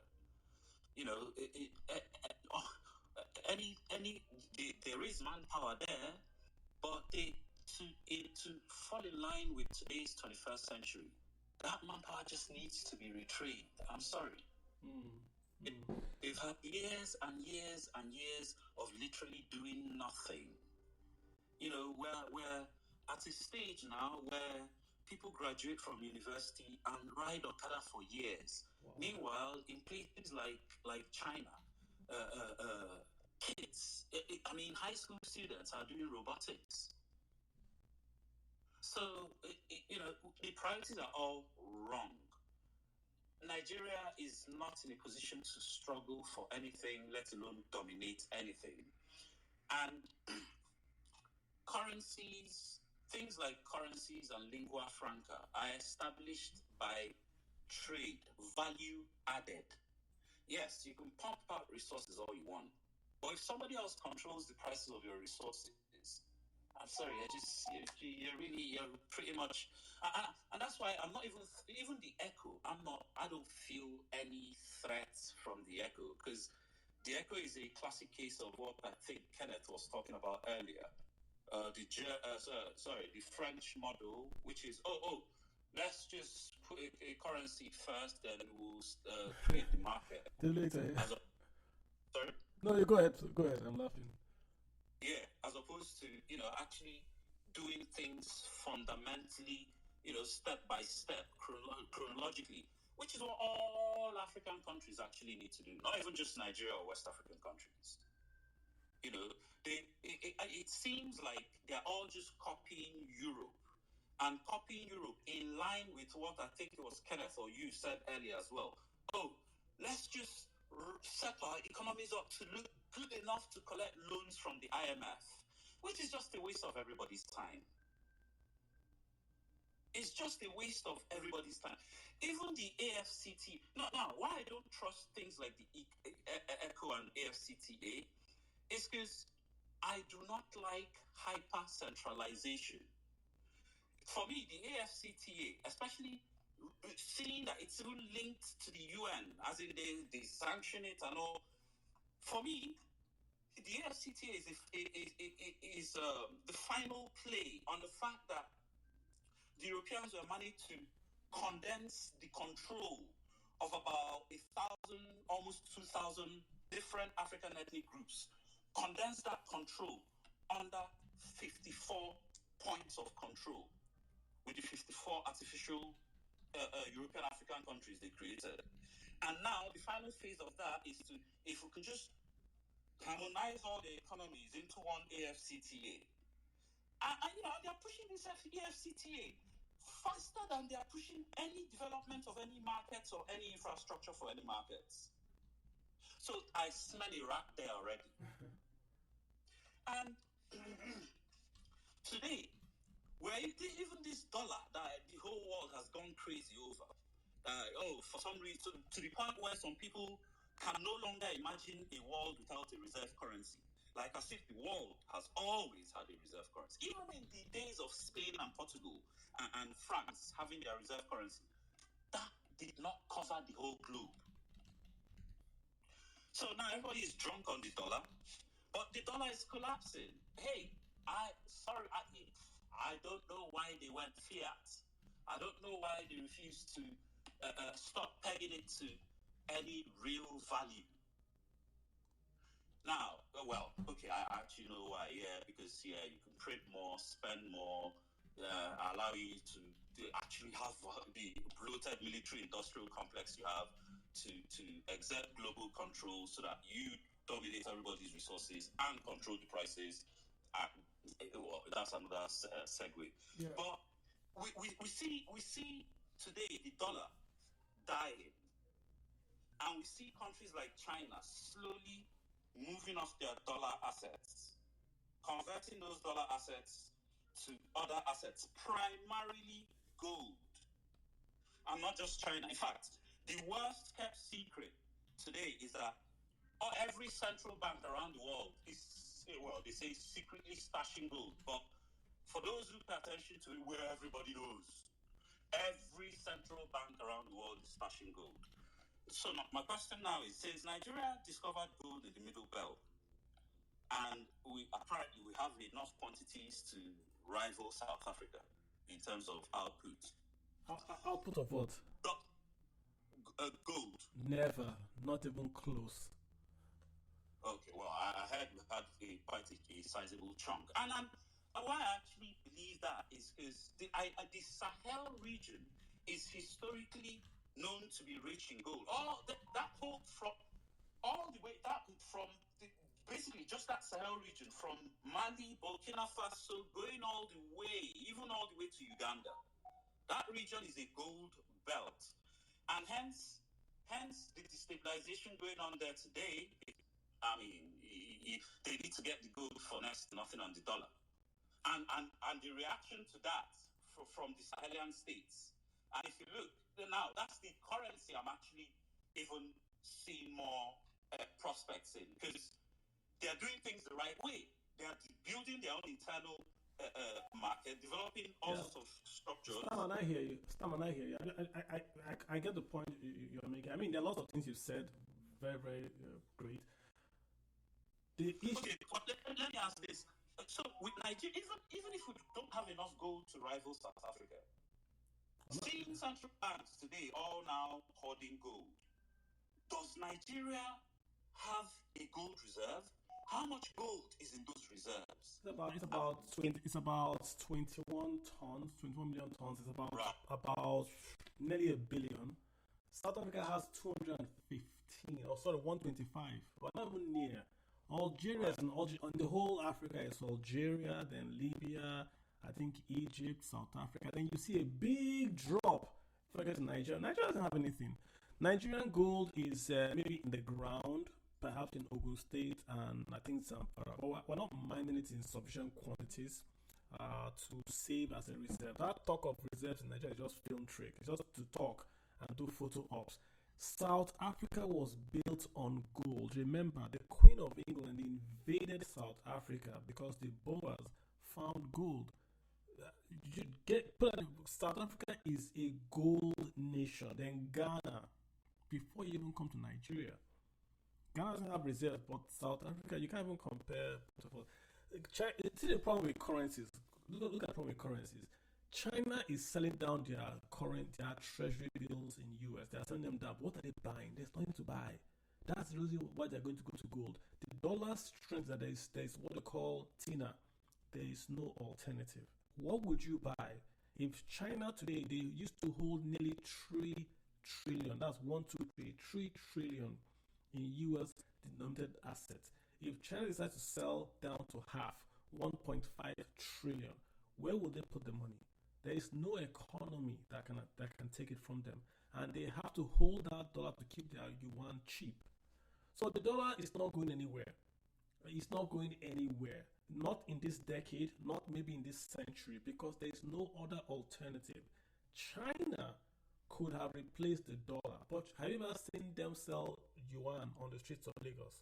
No, because the yuan is not convertible, quote unquote, the way dollars, Swiss francs are. They maintain control over it. So China will only give you a swap. You can't go to Alaba or Eco Hotel and buy yuan. I mean, you can, but you don't see the way you see dollar, because the Chinese guys control it very, very tightly. So it's not going to happen. The dollar is here. Bitcoin that they are saying, Bitcoin can replace dollar, because you are going from dollar to Bitcoin. Then you go back from Bitcoin back to the same dollar. So they are here to stay. You know why Portugal and Spain didn't have reserve coins? Because they were in trading the whole world. The whole world was reserving in gold, in Spanish gold. Remember, Spain was a backwater till they went to Europe, to South America, and found gold. And suddenly Spain became largest empire in the whole world back then. Yeah, Portugal same. So I do not think the dollar will be here for very long. I think who will take them out? Who will take them out? Name the country. Who will take them out? Name the country. Now, first things first, I don't even believe that it's some sort of natural law that the planet has to have a global reserve currency. If you trade globally across borders, you need to settle somewhere, right? It doesn't have to be dollar. You can settle in. It doesn't have to be a currency. You can settle in gold. You can settle in slaves. Slave trade was taking slaves from Africa to America, and taking sugar from America to UK. There was no currency involved, quote unquote. So you have to settle. You don't have to settle in the currency, but you must settle. So what do you want to settle if you remove the dollar? Gold is not enough. The total quantity of gold in the world is not even enough to power maybe your state of Ohio. So you need to settle somewhere. Nigeria's total gold reserve is about 12 million tons. What's our fuel import number? $3 billion. So our gold reserves can't even pay for our fuel imports. So it's nice to have, oh, I'll have gold reserve, but it's not going to do anything. China is yes, not going to do anything. yes. Now, talking about this BRICS emerging economy, it's not just about gold. You hear them talking about a basket of commodities. Made up of. I'm being practical with you, sir. I hear you. I'm being practical with you. BRICS, Brazil, what's their economic size? It's the size of Florida. India, what's the economic size? Size of, it's not even California. Let's give it maybe Texas, maybe Houston. India, BR, Russia, what's Russia's economic size? Let's give it New York. China, okay, now we're talking. China is massive. So if you group the whole BRICS, this is 5 states in America minus China. You see, if you add Ethiopia, Egypt, just added 9, it doesn't make any difference. China's currency is not convertible. So again, separate the fact from the fiction. If you strip away that Chinese yuan or that Chinese economy, what do you have in BRICS? Nothing. Brazil, India, that's 3 states in America. Starman, let's get others to see. In terms of the spirit of what you are saying, I agree with you. What I'm saying is the reality is that in this world today, there's something called TINA. Look at, let me give you the last one. Saudi Arabia sort of says, okay, they will now allow you to buy their oil in any other currency apart from dollar. It's always been there, but they've sort of said they will allow you to do it, right? What have they done in the last week? They issued a bond in dollars. In the same dollars that they want to remove. So Saudi Arabia is now in BRICS. So why didn't they issue a bond in yuan, or why did they issue a bond in dollars? Because you have to. Okay, can I just quickly answer? Now, it's country. A lot of these countries, China, Saudi Arabia, a lot of them that still have a large dollar holdings, they understand that they cannot rush the dollarization. I mean, this talk of de-dollarization is not fiction, but they also understand they cannot rush it, because should the dollar collapse quicker and before they can offload all their dollar holdings, then they've lost. Yeah, but if you trade, if you offload, it means that you are taking your dollar to exchange for something else. It's a two-way quote. So what's the other side of the quote? If I have $1 trillion, what's the other side of the quote? That's what I'm saying. There's no other side. Okay, well, again, this is the problem I think the BRICS economists see, that so much dollar has been printed that to actually convert it to things of real value, it becomes all muddy, and so much of it has been printed, the dollar itself has lost value. I hear you. I mean, I hear you. It's talk. BRICS is nice. It's tickling. It tickles the dollar. But pull up dollar reserves. Your reserve currency when the central banks hold your currency. So Google now the currency reserves held by central banks in the world. Google it. Just Google it now. Currency reserves. It's not going to change in the next 20, 50 years until you have an economy. Let's say Nigeria today finds kryptonium. That thing they use in Avengers. That mineral they use in that Marvel comic. Let's say Nigeria finds it. And Nigeria now starts to export that thing. It sells more than even crude oil. Then Nigeria's Naira now becomes used by all the countries on earth. So now Nigeria now becomes, if you hold the Naira, it doesn't devalue, it earns you interest. So all the central banks want to buy germanium. So they all come to Nigeria and buy germanium, and they pay us in their currencies, and they buy Naira to pay us. Then you can then see the Naira will start to replace the dollar. Do you know why the dollar is strong? Because when you want to buy crude oil, you use the dollar. Whatever you do on earth, Iran calls America the great Satan. They sell their oil in dollars. But see, for now, China looks like China has played the game. Okay. China knows what they're doing. China knows what they're doing. Sorry, and let's also realize that China controls the largest industrial base on the planet today, and is one of the cornerstones of wealth creation. And China is not just controlling the largest industrial base, but they're also leading. They've gone from just manufacturers. They're now researchers. They are now leading many cutting-edge technologies. And de-dollarization, like I said, is happening. Sir, I'm saying stick to the raw data. Go online, Google central bank holdings of currencies. Google it. That's what I'm saying. I'm not arguing with what you're saying. There's a big push now but China, which is the only economy that can produce a currency that can replace the dollar, itself is holding trillions in dollars. The country you are saying will replace the dollar is holding trillions in dollars. Chinese reserves are in dollars, not in pounds, primarily dollars. 3 trillion last time I looked. 3 trillion. So we have a long way. This is not going to happen in our lifetime. Dollar is here to stay. They will chip away at it. Yes, they will chip away. Euro will chip away. Swiss bank will chip away. But no other country has aircraft carriers that can go and blow you up if you try to mess with their currency. That's why the dollar is so strong. That's why China is building aircraft carriers. Let's move on, Starman. Like I said, Google the raw data. Does it leave hypersonic missiles? America is too big. Their economy and their military is too strong. You launch a hypersonic missile, they will invade you with big red one. They are simply too big. When Spain and Portugal were the largest economy on earth, they were the richest economy on earth. They were the only ones that had ships that could go intercontinental. England was a backwater back then. Then England came, built a navy, usurped Spain, usurped Portugal, and took over power. Then you had England. No nation, even the Romans, have ruled the real estate on earth that the English people have ruled. The sun never set on the English empire. They ruled America, India, and the Middle East. One nation, America, India, and the Middle East. Now they are dead. Who is leading today? America. Who is the other guys? China. But I'm telling you that China itself is a poor nation with a very, very rich economy. They have to first of all be as rich as Americans before you can even start to hold. You can't see yuan now. Go to the road in Ikeja. Tell the man you want to buy yuan. See, they'll give you 1,000 yuan. You can't get it now. But if you want to buy that. On the time, like you said, Britain was once a backwater. Exactly. So Nigeria, one day, in the year 3012, Nigeria will be exporting Gramanium, and Nigeria will be the global economy on earth. The Naira will be the global reserve currency. I agree, but not today.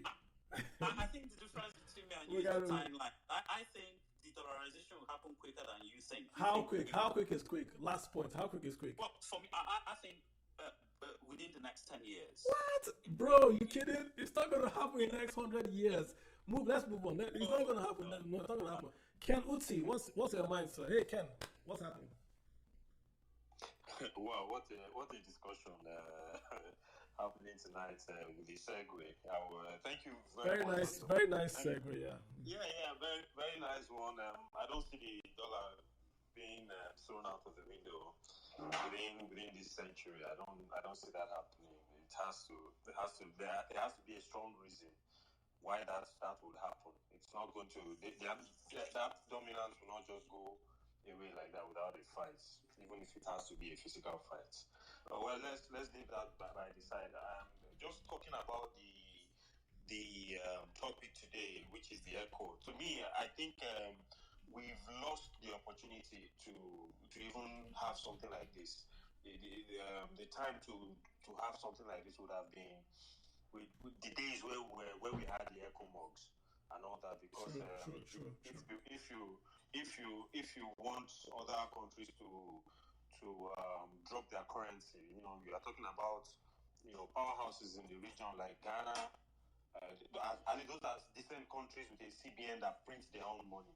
If you talk about the other countries, the francophone countries, they don't print their money. Their money, the currency is being printed by France and all that. That would have been like an economic liberation for them. Let me put it that way. If that happened as at then. But right now, what does Nigeria really have to offer these people? What do we have to offer them as at today? What is the brand that we carry as Nigeria that they will want to ascribe themselves with us? So, by the way, we are talking about 3 other countries within the sub-region that have signed an agreement for some kind of a federation. I'm talking about Niger, Burkina Faso, and I think Gabon. Yeah, those 3 countries. Guinea. sorry, Guinea. Thank you very much, Guinea, coming together to form that kind of bloc, which has already broken the region, I would say. So, in my own opinion, right now, we should go back home and do our homework. And Nigeria should not be talking about billions of dollars economy now. Nigeria should be at least $1 trillion economy if we progress properly from the 70s and the 80s. We deviated. We shouldn't even be talking about it. Let's even the African Free Trade Agreement of recently. We slept off, and Ghana of economy of 70 Small billion Ghana. Oh. took it over from the biggest economy then as at then. So what are we saying? We've gotten our priorities wrong. Our politicians have gone off course. They've taken their eyes off the ball. We are not doing what we're supposed to do, and then you want to talk about an economic currency, a block currency for the ECOWAS. For me, I don't think